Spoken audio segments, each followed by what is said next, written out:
नमस्कार. पद्मश्री डॉक्टर ग जाधव महाविद्यालय गगनबावडा यांच्या वतीनं आपण एक दिवशी कार्यशाळा घेणार आहोत. या कार्यशाळेकरता विविध मान्यवर अजून जॉईन होत आहेत. थोड्या वेळात आपण ही सभा सुरू करतोय. आमच्या महाविद्यालयाच्या वतीनं आजच्या या कार्यक्रमाचे प्रमुख वक्ते डॉक्टर आनंद गुरव सर इथे जॉईन झालेले आहेत. त्यांचं मी सर्वांच्या वतीनं, आमच्या संस्थेच्या वतीनं, आनंदी शिक्षण प्रसारक मंडळाच्या वतीनं, पद्मश्री डॉक्टर ग जाधव महाविद्यालयाच्या वतीनं सहर्ष स्वागत करतो. Welcome sir.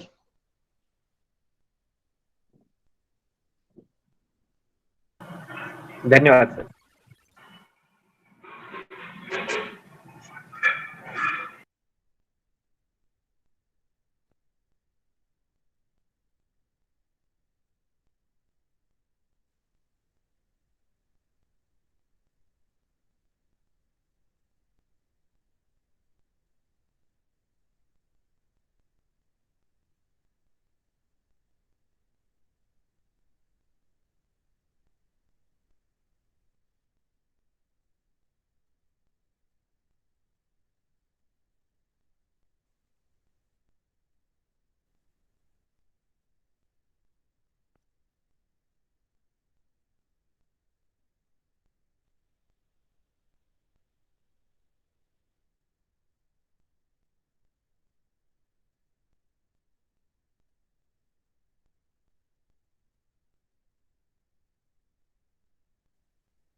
सर सुरू करूयात आपण.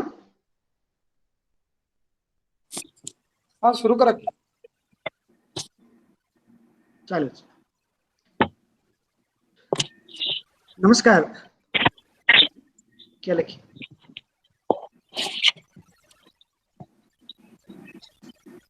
नमस्कार. पद्मश्री डॉक्टर ग जाधव महाविद्यालयाच्या अग्रणी महाविद्यालय योजनेअंतर्गत आणि शिवाजी विद्यापीठाच्या या योजनेअंतर्गत आपण आज एक दिवसीय कार्यशाळेचं आयोजन केलेलं आहे.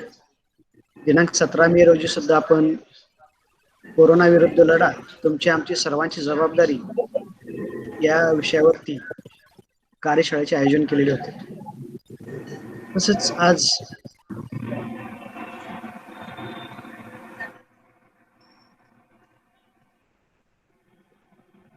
तसंच आज आपण पुन्हा कोरोना आणि युवा वर्ग या विषयी कार्यशाळा आयोजित केलेली आहे.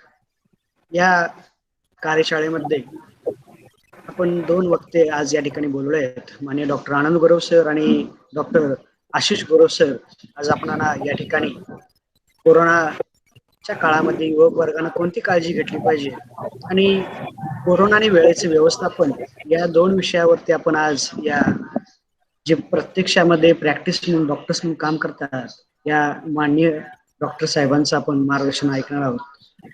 या कार्यक्रमाकरता आमच्या संस्थेचे अध्यक्ष माननीय डॉक्टर प्राध्यापक सतीश देसाई सर, आमच्या संस्थेचे सचिव डॉक्टर विद्या देसाई मॅडम, आमच्या महाविद्यालयाचे प्राचार्य डॉक्टर एन शहा सर, आमच्या अग्रणी महाविद्यालयाचे समन्वयक प्राध्यापक ए बी भोसले सर, आमच्या NSSचे कार्यक्रम अधिकारी एस कांबळे सर, तसेच विविध महाविद्यालयाचे प्राचार्य, तसेच प्राध्यापक, अग्रणीचे समन्वयक आणि आमचे विद्यार्थी आणि इतर महाविद्यालयातले काही विद्यार्थी या कार्यक्रमामध्ये सहभागी झाले. या सर्वांचं मी आयोजक म्हणून स्वागत करतो आणि या कार्यक्रमाची सुरुवात आपण या ठिकाणी करणार आहोत. त्यासाठी मी आमच्या संस्थेचे अध्यक्ष माननीय सतीश देसाई सर आणि आमच्या संस्थेच्या सचिव डॉक्टर विद्या देसाई मॅडम यांना विनंती करतो की त्यांनी या कार्यक्रमाचं, कार्यशाळेचं उद्घाटन करावं.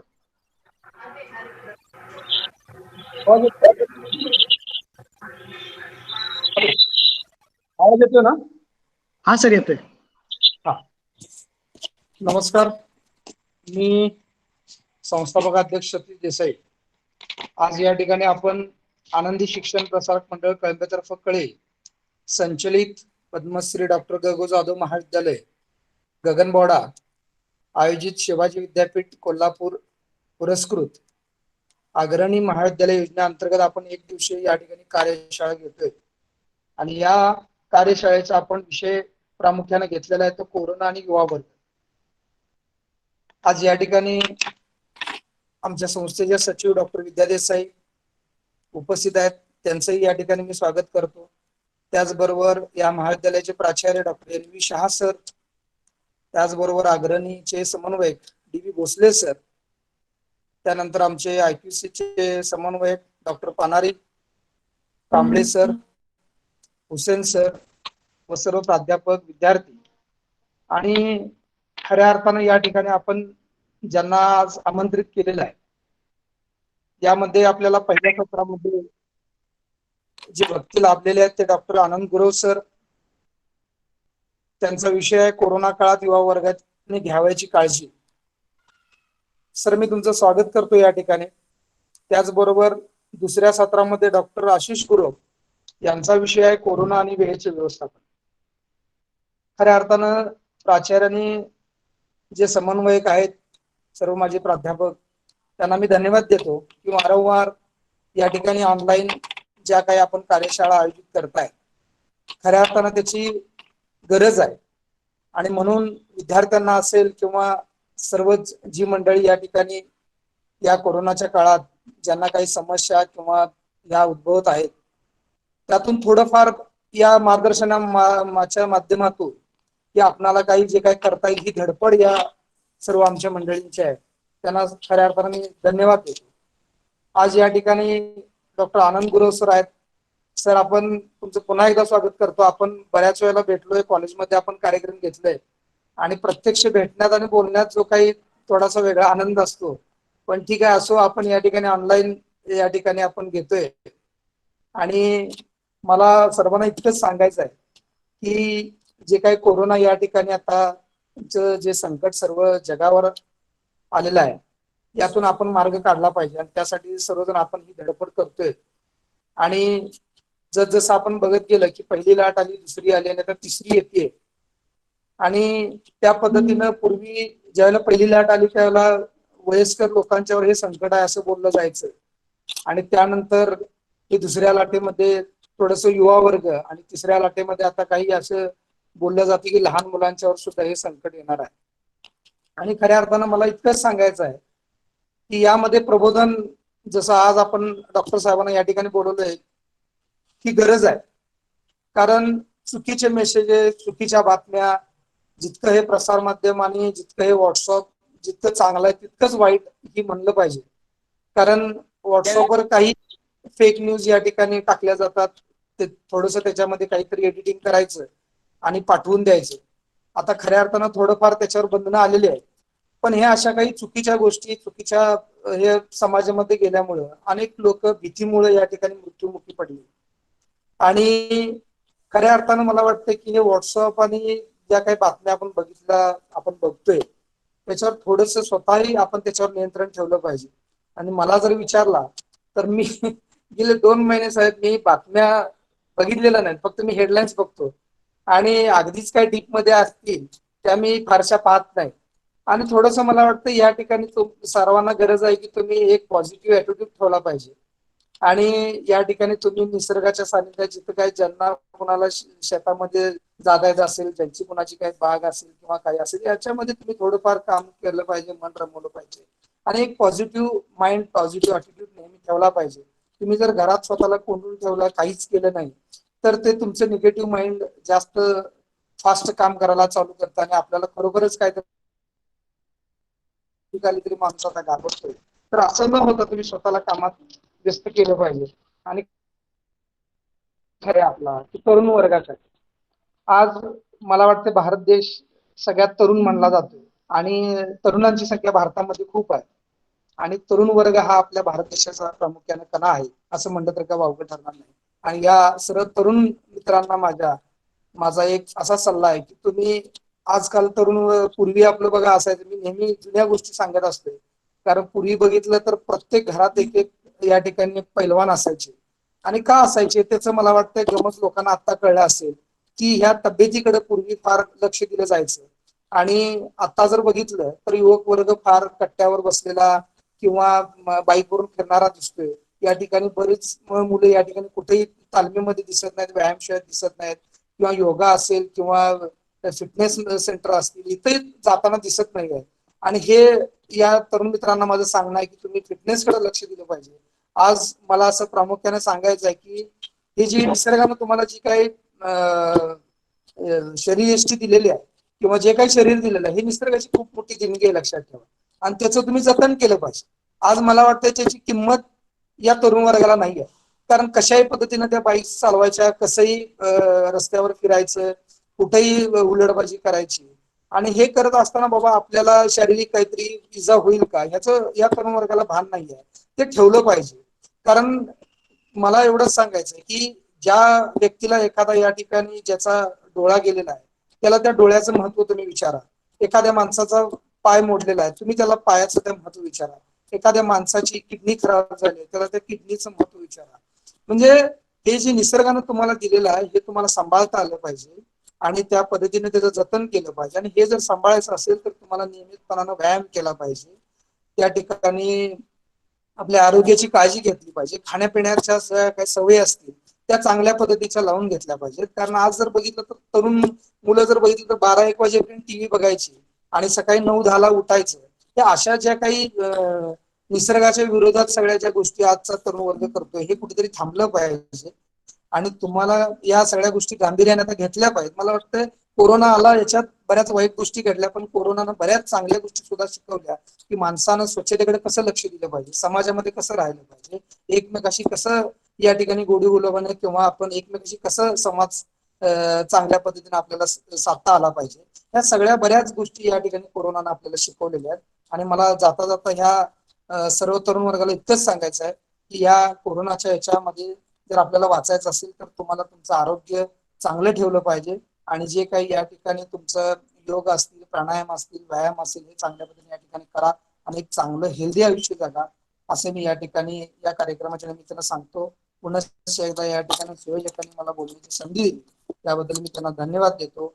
आणि या कार्यक्रमाचं उद्घाटन झालं असं मी जाहीर करतो आणि पुढील सत्र या ठिकाणी डॉक्टर पानेर सर यांच्याकडे देतो. धन्यवाद. थँक्यू. धन्यवाद सर.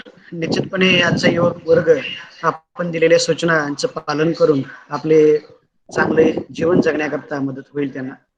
यानंतर या कार्यक्रमाचं उद्घाटन माननीय सतीश देसाई सर आणि आमच्या संस्थेचे सचिव डॉक्टर विद्या देसाई मॅडम यांच्या हस्ते झालेलं आहे.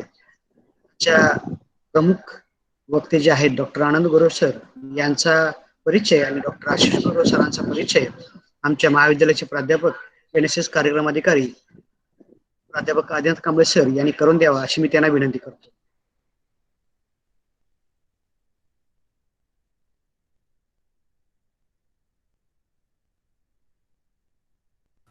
हॅलो हॅलो हा आवाज येतो सर? हा शिवाजी विद्यापीठ कोल्हापूर आणि आनंदी शिक्षण प्रसारक महामंडळ प्रसारक मंडळ कळंबे कळे संचलित डॉक्टर पद्मश्री डॉक्टर ग जाधव महाविद्यालय गगनबावडा या महाविद्यालयाच्या वतीनं शिवाजी विद्यापीठाच्या अग्रणी महाविद्यालय योजनेअंतर्गत या ठिकाणी कोरोना आणि युवा वर्ग या विषयावरती आपण 1 दिवसीय कार्यशाळा या ठिकाणी घेत आहोत. आणि आपण सर्वांना या ठिकाणी माहित आहे की ह्या कार्यशाळेची गरज आणि याचं महत्व काय आहे. तर या कार्यशाळेच्या उद्घाटन प्रसंगी या ठिकाणी उपस्थित ऑनलाईन कार्यशाळेच्या उद्घाटन प्रसंगी उपस्थित असणारे आमच्या संस्थेचे अध्यक्ष प्राध्यापक सतीश देसाई सर, सचिव प्राध्यापिका डॉक्टर विद्या देसाई मॅडम, सन्माननीय प्राचार्य डॉक्टर NV शाह सर, त्याचबरोबर या कार्यक्रमाचे आदरणीय वक्ते प्राध्यापक डॉक्टर आनंद गुरव सर, दुसरे वक्ते प्राध्यापक डॉक्टर आशिष गुरव सर आणि या कार्यशाळेचे समन्वयक DB भोसले सर, आमच्या अग्रणीचे समन्वयक पानारे सर, सर्व आमचे शिक्षक वर्ग यांना प्रथमतः मी या ठिकाणी धन्यवाद देतो आणि मी आजचे जे वक्ते आहेत त्यांच्या ओळख करून देत आहे. मित्र हो, आपल्याला माहित आहे की हा कोरोनाचं जे संकट आहे ते पूर्ण जग ह्या कोरोनानं आपल्या कवेत घेतलेलं आहे आणि यातून बाहेर पडायचं असेल तर ज्या पद्धतीने सरांनी या ठिकाणी सांगितलं की सकारात्मक विचार करणं गरजेचं आहे, तब्येत सांभाळणं गरजेचं आहे, निरोगी राहणं गरजेचं आहे. त्याचबरोबर इथं आपल्याला दोन गोष्टी महत्वाच्या आहेत. एक तर डॉक्टर्स महत्वाचे आहेत आणि दुसरे सकारात्मक विचार देणारे लोक सुद्धा या ठिकाणी महत्वाचे आहेत. आणि म्हणून या कार्यशाळेमध्ये एक वक्ते जे आहेत ते डॉक्टर आहेत आणि दुसरे जे वक्ते आहेत ते मोटिवेशनल स्पीकर आहेत की जे आपल्याला सकारात्मक विचार सांगतात, सकारात्मक जीवनशैली कशी जगायची ते शिकवतात. तर प्राध्यापक डॉक्टर आनंद गुरव हे मला वाटतं आपल्या सर्वांना परिचित असतीलच, कारण हे फार अष्टपैलू व्यक्तिमत्व आहे. अनेक क्षेत्रांच्या मध्ये सरांनी धडाडीचं काम या ठिकाणी केलेलं आहे. प्राध्यापक आनंद गुरव सरांचं जे शिक्षण आहे ते MD बालरोग तज्ज्ञ आहेत. त्यांची जी जन्मभूमी आहे ती म्हणजे गगनबावड्याच्या बाबतीत आपल्याला सांगायचं झालं तर या गगनबावड्याच्या भूमीला आणि या मातीला एक कार्यकर्तृत्वाचा वारसा आहे हे आपण सर्वांना माहित आहे. या गगनबावडा तालुक्याच्या मातीमध्ये इतकी सकारात्मक ऊर्जा आहे की या भूमीनं, या मातीनं देशाला 2 पद्मश्री दिलेले आहेत हे आपल्याला सर्वांना माहितीच आहे. आणि त्यांच्याच कार्याच्या पावलावरती पाऊल टाकून डॉक्टर आनंद गुरव साहेब हे जे आपलं मेडिकल फील्ड मधलं जे काम आहे, डॉक्टर की सांभाळत अनेक सामाजिक आणि राजकीय क्षेत्रांच्या मध्ये काम करतात. सरांचं शिक्षण आसंडोली सारख्या छोट्याशा गावामध्ये प्राथमिक शिक्षण झालं, तिसिंगीमध्ये माध्यमिक शिक्षण झालं. सरांनी नांदेड येथे MD पूर्ण केलं.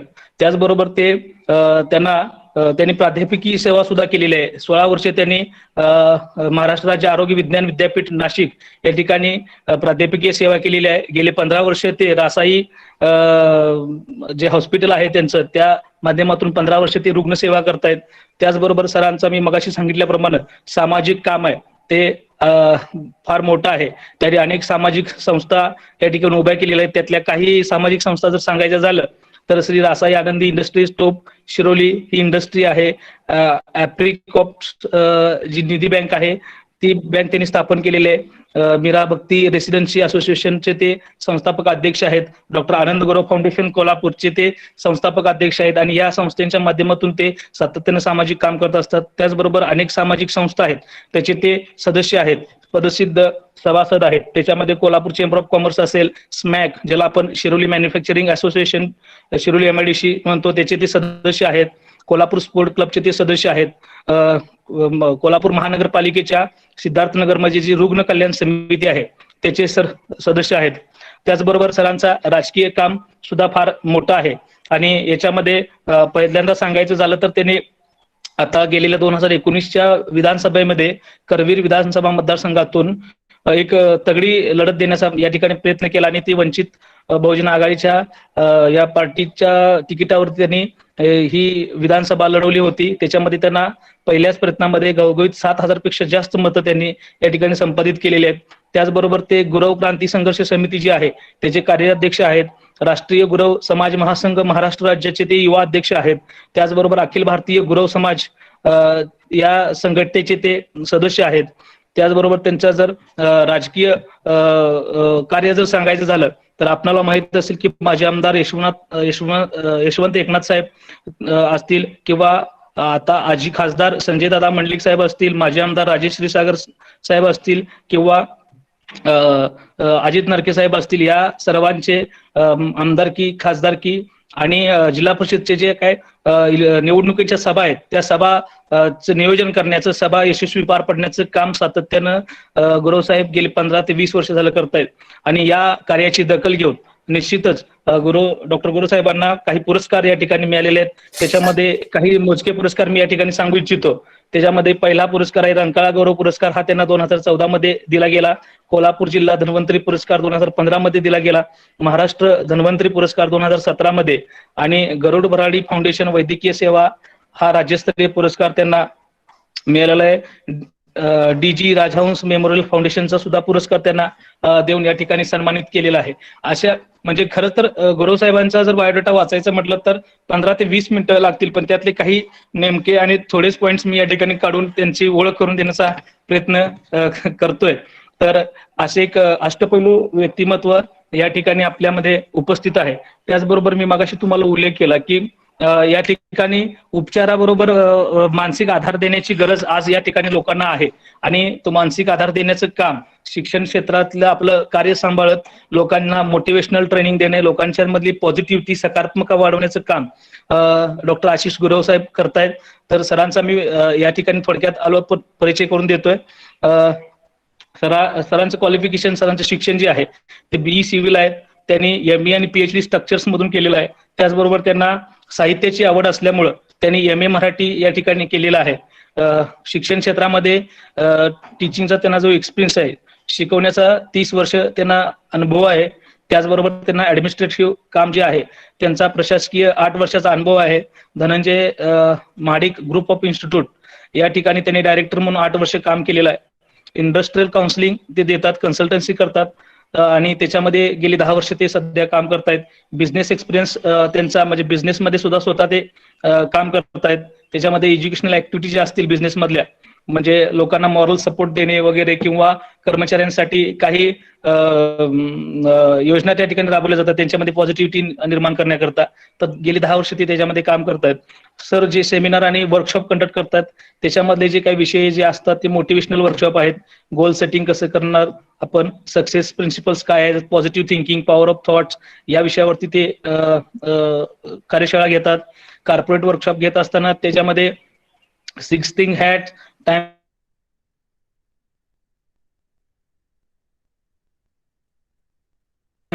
याच्यामध्ये ते हे करतात, म्हणजे व्याख्यानं देत आहेत. त्यानंतर वर्कशॉप त्यांनी अनेक घेतलेले आहेत, 8 वर्कशॉप घेतलेले आहेत. आणि असे जे वक्ते आहेत ते सुद्धा या क्षेत्रामध्ये निष्णात असे वक्ते आहेत. तर माझ्या परीने मी त्यांचा अल्प परिचय करून देण्याचं काम या ठिकाणी केलेलं आहे. तर या ठिकाणी मी हा परिचय करून देण्याचं काम थांबवतो आणि ही सर्व सूत्र निवेदक डॉक्टर पानसरे सर यांच्याकडे सोपवतो. धन्यवाद. धन्यवाद सर. धन्यवाद सर. यानंतर मी आमच्या अग्रणी योजनेचे समन्वयक प्राध्यापक डेबी भोसले सर यांना विनंती करतो की त्यांनी थोडक्यामध्ये प्रास्ताविक करावं.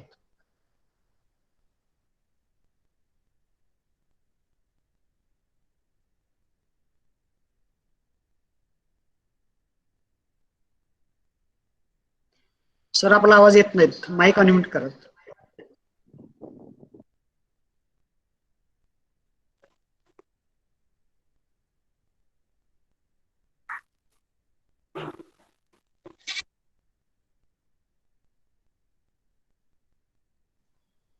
भोसले सर बहुतेक भोसले जॉईन नाहीत असं दिसतं. आहेत. आहेत.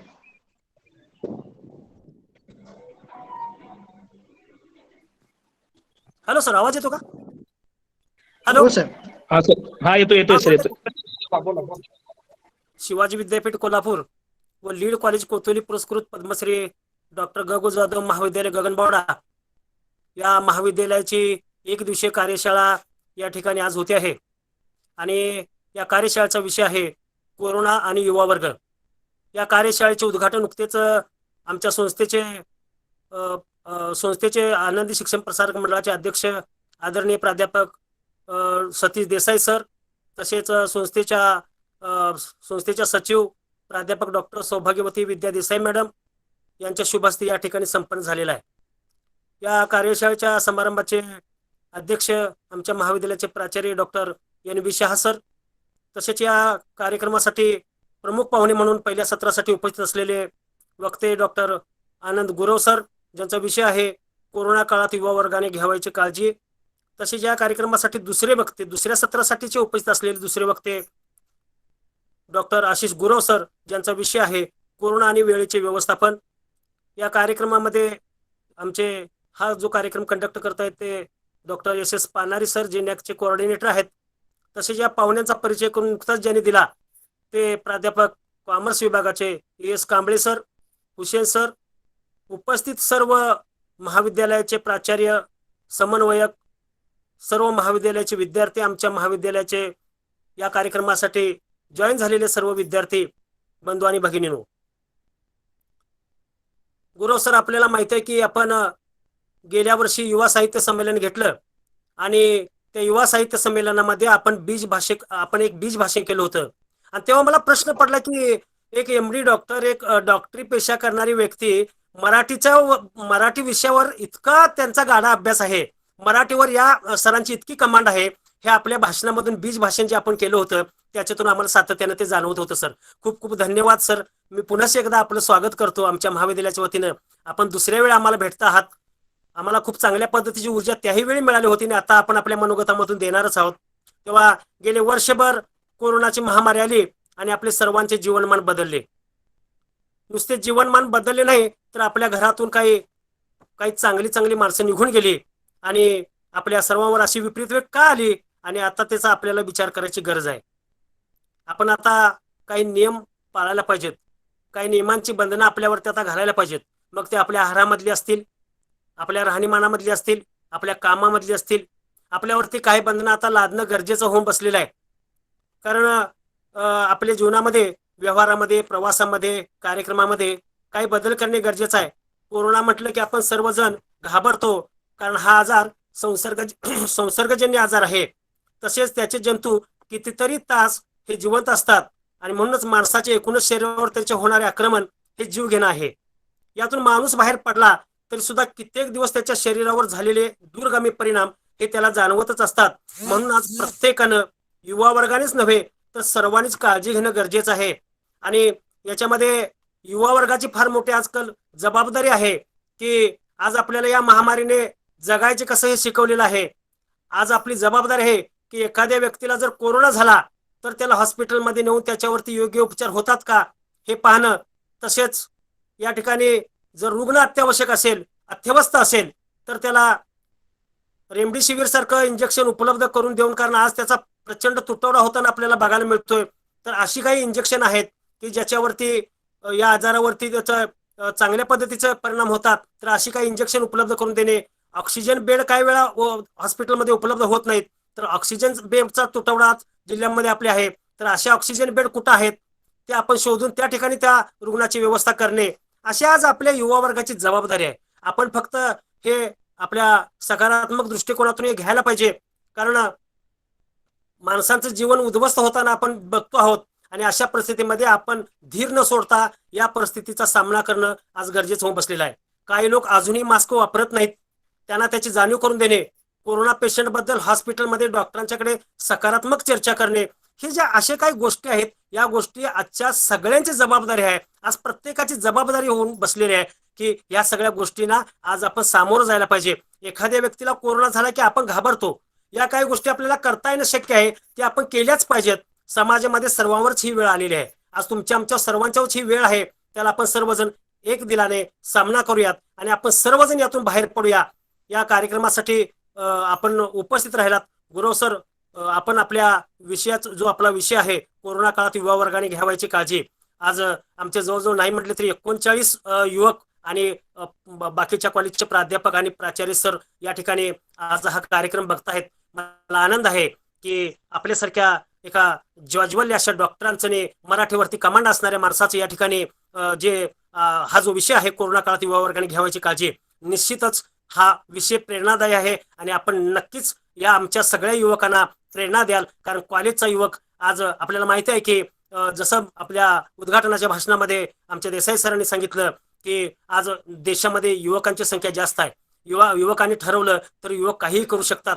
युवकांनी ठरवलं तर आज राजस्थानचं जे वाळवंट आहे ते वाळवंट सुद्धा जर सगळे नदीजोड प्रकल्प राबवला तर त्या नदीजोड प्रकल्पामुळे सुद्धा आज राजस्थानचं वाळवंट नाहीच होऊन त्या ठिकाणी हिरवाई सुद्धा फुलेल. अशा पद्धतीचा आज या देशामध्ये युवा वर्ग आहे. फक्त युवकांनी सकारात्मक दृष्टिकोनातून हे प्रत्येक गोष्ट बघायला पाहिजे.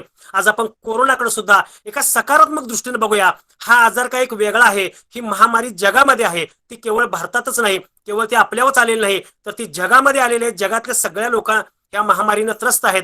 तेव्हा त्याचा फार मोठा बाऊ न करता त्याच्याकडे आपण एक आजार म्हणून, एक सामान्य आजार म्हणून बघून त्याबद्दल काय करता येईल आपल्याला.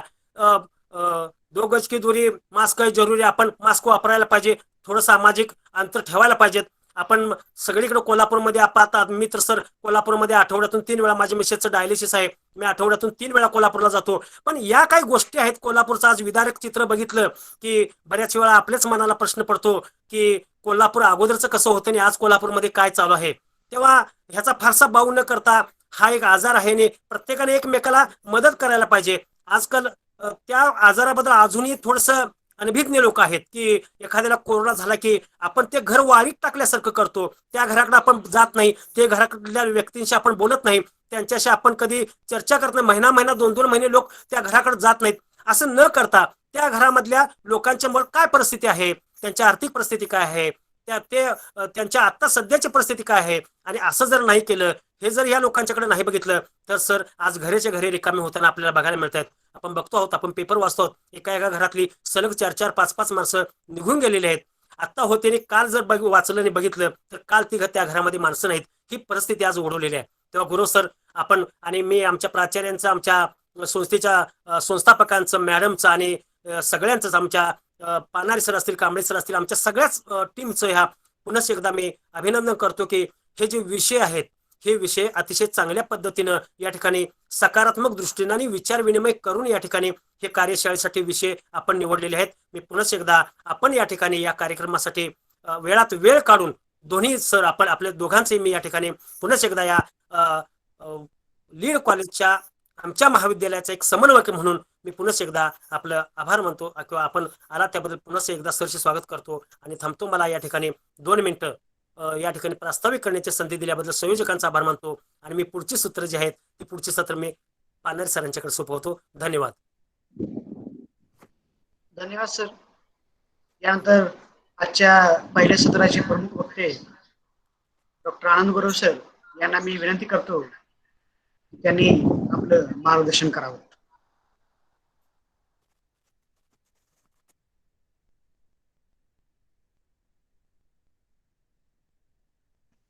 सर, आम्हाला आवाज येत नाही.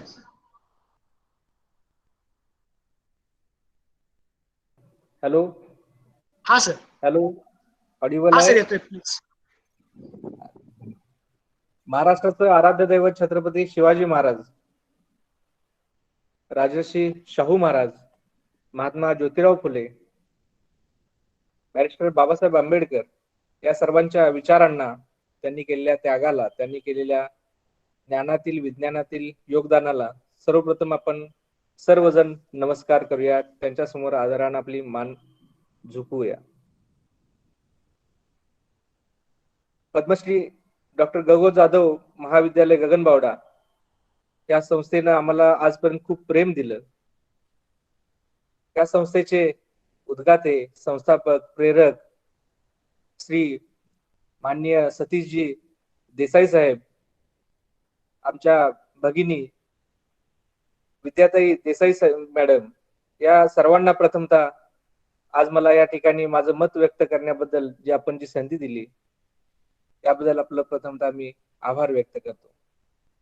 आजच्या या कार्यक्रमासाठी पानारी सर, नंतर शहा सर, भोसले सर आणि आदिनाथ सर या सर्वांनी आपली मेहनत घेतली आहे त्याबद्दल त्यांचं पण मी प्रथमतः आभार व्यक्त करणं गरजेचं आहे. आता म्हणजे आभाराचा कार्यक्रम शेवटचा आहे, पण वक्ता म्हणून मी सुरुवातीला बोलताना मला जी तुम्ही जी संधी दिली त्या संधीबद्दल मी अगोदर कृतज्ञ राहणं हे गरजेचं मला वाटतं. सर्वजण आपण जे आता स्क्रीनवर जे आहात ते सगळी सुज्ञ माणसं आहात. ज्ञान, विज्ञान, तंत्रज्ञान या सगळ्या क्षेत्रामध्ये आपण सर्व एका उच्च लेवलला पोहोचलेली आहात. त्यामुळं आपल्यासारख्या मोठ्या विचारांच्या माणसांच्या समोर मी काहीतरी बोलणं, मी काहीतरी सांगणं हे मला थोडंसं चुकीचं वाटतं. त्यामुळं थोडा जर काय कुठं शब्दांमध्ये फेरफार होत असेल तर एक वडीलधारांच्या वडीलकीच्या नात्यानं तुम्ही सांभाळून घ्यावा अशी प्रथमतः नम्र विनंती करतो. नम्र विनंती करतो. कारण का नाही म्हटलं तरी हे सगळं आजचं जे ज्ञान आहे एवढं इझी आहे की प्रत्येक ज्याला जो ज्ञानाची जिज्ञासा आहे तो माणूस यामध्ये अपडेट होऊ शकतो, त्या खोलापर्यंत जाऊ शकतो. आणि त्यामुळं आजची ही सभा कुणीतरी बोलावं आणि कुणीतरी ऐकावं असं न होता एक विचारांची तद्विज संभाषा, म्हणजे एकमेकाला विचारून, एकमेकाचा वादविवाद न करता एकमेकाची मतं जाणून घेऊन प्रत्येकाच्या मनात खरं काय चाललंय या सत्याच्या शोधासाठी आजची सभा व्हावी असं मला वाटतं. कारण का हे सगळं पुस्तक जे आहे, हे ज्ञान आहे, हे सूर्यप्रकाशा इतकं स्वच्छ आहे आणि तो त्या सागरात जो पोहायची ज्याला इच्छा आहे, मुमुक्षू जो आहे, ज्याला मुक्तीची इच्छा आहे पोहू शकतो. त्यामध्ये काही आता आजकाल पहिल्यासारखं राहिले नाही की हिने वाचायचं नाही, वेद वाचायचे नाही इतरांनी. असा जो जुना कायदा जो होता, मनोवाद होता, तो आता सगळा संपत चाललाय. आणि इलेक्ट्रॉनिक मीडियामुळं, माध्यमांच्या मुळे ज्याला जे पाहिजे, जो जे वांछील तो ते लाभो, अशी जी ज्ञानेश्वरांनी जी प्रार्थना केली ती आता साध्य होताना जाणवत आहे. तर मूळ आपला आजचा जो बोलण्याचा विषय जो आहे तो फारसं विषयांतर न करता आजचा जो महामारीचा जो विषय आहे कोरोनाचा, त्या विषयावर आपण आज त्या मुद्द्याकडे येतोय. तर उपस्थित सर्व श्रोत्यांना प्रथमतः मला काही गोष्टी सांगायच्या आहेत. त्या म्हणजे आपण सर्वांनी उत्क्रांतीवाद ऐकलाय. चार्ल्स डार्विननं जो सांगितले थेअरी जी आहे, त्या थेअरीमध्ये प्रथमतः समुद्र तळामध्ये ज्यावेळी पृथ्वी थंड होत होती, त्या पृथ्वीच्या निर्मितीनंतर समुद्र तळामध्ये हे सोडियम, पोटॅशियम, नायट्रोजन सारखे मूलभूत अणु एकत्र आले आणि त्यापासून बेसिक आरएनए तयार झाला. आणि ह्या आरएनए पासून त्या आरएनए स्वतःच्या याच्यापुरती त्याची कामं करायला लागला. आणि आरएनए पासून नंतर डीएनए पासून नंतर कॉम्प्लेक्स मोलेक्युल पासून एक सेल, आणि ह्या सेलची निर्मिती किंवा एका पेशीची निर्मिती समुद्र तळाशी झाली, असं आपला उत्क्रांतीवाद सांगतो.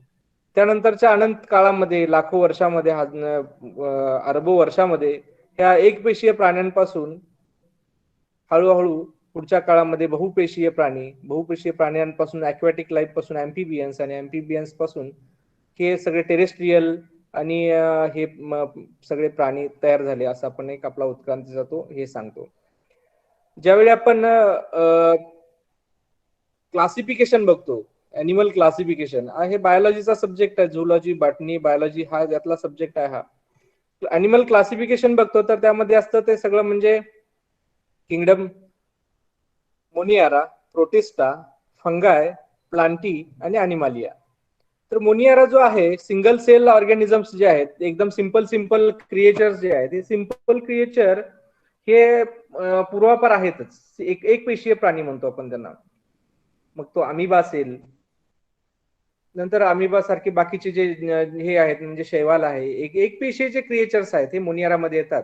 आणि त्याच्यापासून हळूहळू हे एक पेशीपासून दोन पेशी, दोन पेशीपासून तीन पेशी, असा पेशींचा संघात, पेशींचा समुच्चय, पेशींचा जॉईंट एकत्र व्हायला लागलेत आणि त्यापासून बहुपेशीय प्राणी निर्माण झाले असं आपण म्हणतो. म्हणजे आपण ज्यावेळी ह्युमन किंवा माणूस, म्हणजे मी ज्यावेळी म्हणतो मी एक माणूस आहे असं ज्यावेळी म्हणतो, मी एक शरीर आहे असं म्हणतो, त्यावेळी हे शरीर म्हणजे एक पेशींचा समुदायच आहे, हे आपण ध्यानात घेतलं पाहिजे. टोटिपोटन्सी ज्यावेळी आपण विचार करतो, टोटिपोटन्सी म्हणजे एखादी एक पेशी जी असते शरीरातली, तिच्यामध्ये सगळा माणूस तयार करायची ताकद असते, त्याला टोटिपोटन्सी म्हणतो. म्हणजे टोटिपोटन्सी सेल आपण शेतकरी आहोत, शेतकऱ्यांना सगळ्यांना टोटिपोटन्सी सेल्स माहिती आहेत. कशा माहिती आहेत? तर बटाटा लावताना बटाट्याचे उगवून आलेले काप आहेत ते लावतात. त्यानंतर मटकी वगैरे लावतो आपण, तर त्याचे मोड लावतो. पण तेच आपण हे लावताना म्हणजे फुलझाड लावताना त्याची एक फांदी काढून लावतो. म्हणजे त्या कुठल्या वृक्ष तयार करायची ताकद त्यातल्या कुठल्या अवयवात हे आपलं प्रत्येकाला माहिती असतं, ते आपण लावतो. या ज्या पेशी असतात त्याला आपण टोटिपोटंट सेल म्हणतो. तर ह्या पेशी ज्या आहेत, ह्या पेशी एकापासून दोन, दोन्हीपासून चार, नवीन सगळा एक प्राणी त्या ह्याच्यापासून तयार करू शकतात. आपल्या बॉडीमध्ये असणाऱ्या हाडांच्या मधल्या पेशी, मेंदूच्या पेशी, त्वचेच्या पेशी, नंतर रक्तातल्या पेशी, नंतर त्वचेच्या नखातल्या पेशी, या सगळ्या पेशी जिवंत ज्या आहेत, त्या जिवंत पेशींच्या मध्ये आपल्या अंगामध्ये असणारी गुणसूत्र, क्रोमोसोम्स, हे प्रत्येकात 46 क्रोमोसोम असतातच असतात, 23 क्रोमोसोमच्या जोड्या. म्हणजे काय, ह्या टोटिपोटंट सेल असतातच, फक्त त्या हिस्टोन नावाच्या प्रोटीन मध्ये हे क्रोमोसोम्स गुंडळून ठेवल्यामुळं त्यातला वैयक्तिक कुठला क्रोमोसोम सुरू करायचा आणि कुठला बंद करून ठेवायची ही आपली बॉडीने ऑर्डर दिलेली असते. तर म्हणण्याचा उद्देश म्हणजे आईच्या दुधामध्ये टोटिपोटंट सेल्स मिळतात किंवा स्टेम सेल्स मिळतात, हे आपल्या कोल्हापूरचे पत्की सरांनी सगळ्यांना जगाला दाखवून दिलं, हे आपल्याला सर्वजण जाणतात.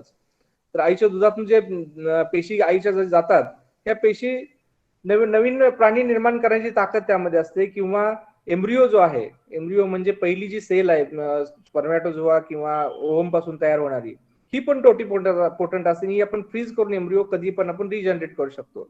तर म्हणण्याचा उद्देश मी मागापासून जे सांगतोय ते म्हणजे तुमचं शरीर, माझं शरीर, प्राण्याचं शरीर, एखाद्या वनस्पतीचं शरीर, हे सगळं त्याच बेसिक मॉलिक्युल्स पासून बनलेलं आहे.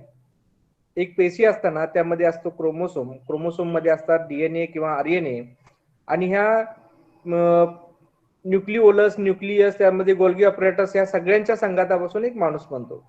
तर म्हणण्याचा उद्देश म्हणजे कोरोना असू देत नाही तर कुठलाही व्हायरस असू दे, हा काय नवीन आलेला कुठला पदार्थ नाही आहे. हे याच्या अगोदर पण होतं, व्हायरसेस होते, आणि हे इथनं पुढे पण राहणार आहेत. तर कोरोना व्हायरस हा आरएनए व्हायरस आहे. हा आरएनए व्हायरस म्हणजे सिंपल व्हायरस येतो, आणि याच्यामध्ये आरएनएचे स्ट्रँड असतात, आणि हे आरएनएचे स्ट्रँड किंवा असणारे त्याचे जे तंतू, हे तंतू ज्यावेळी कुठल्याही होस्ट मध्ये किंवा ज्याच्या अंगामध्ये ह्याला जगायचं आहे त्या होस्ट मध्ये गेल्यानंतर त्याच्या सेल मध्ये जाऊन तिथं स्वतःसारख्या कॉपीज हे तयार करतो. तर आता मुद्दा येतो, कोरोना व्हायरस, ऍडिनो व्हायरस, रायनो व्हायरस इथनं अगोदर पण, हिच्या अगोदर होते, पण ह्याच वर्षात काय झालं की 2 वर्षात की अचानकच त्यांनी एवढं पिसाळलेलं रूपक्रम निर्माण केलं. तर यामध्ये शास्त्रज्ञांना सस्पिशियस किंवा शंका अशी आहे की ती म्हणजे वुहानची, चायनाची बायोलॉजिकल वॉरची, या सगळ्या गोष्टी यामध्ये येतात.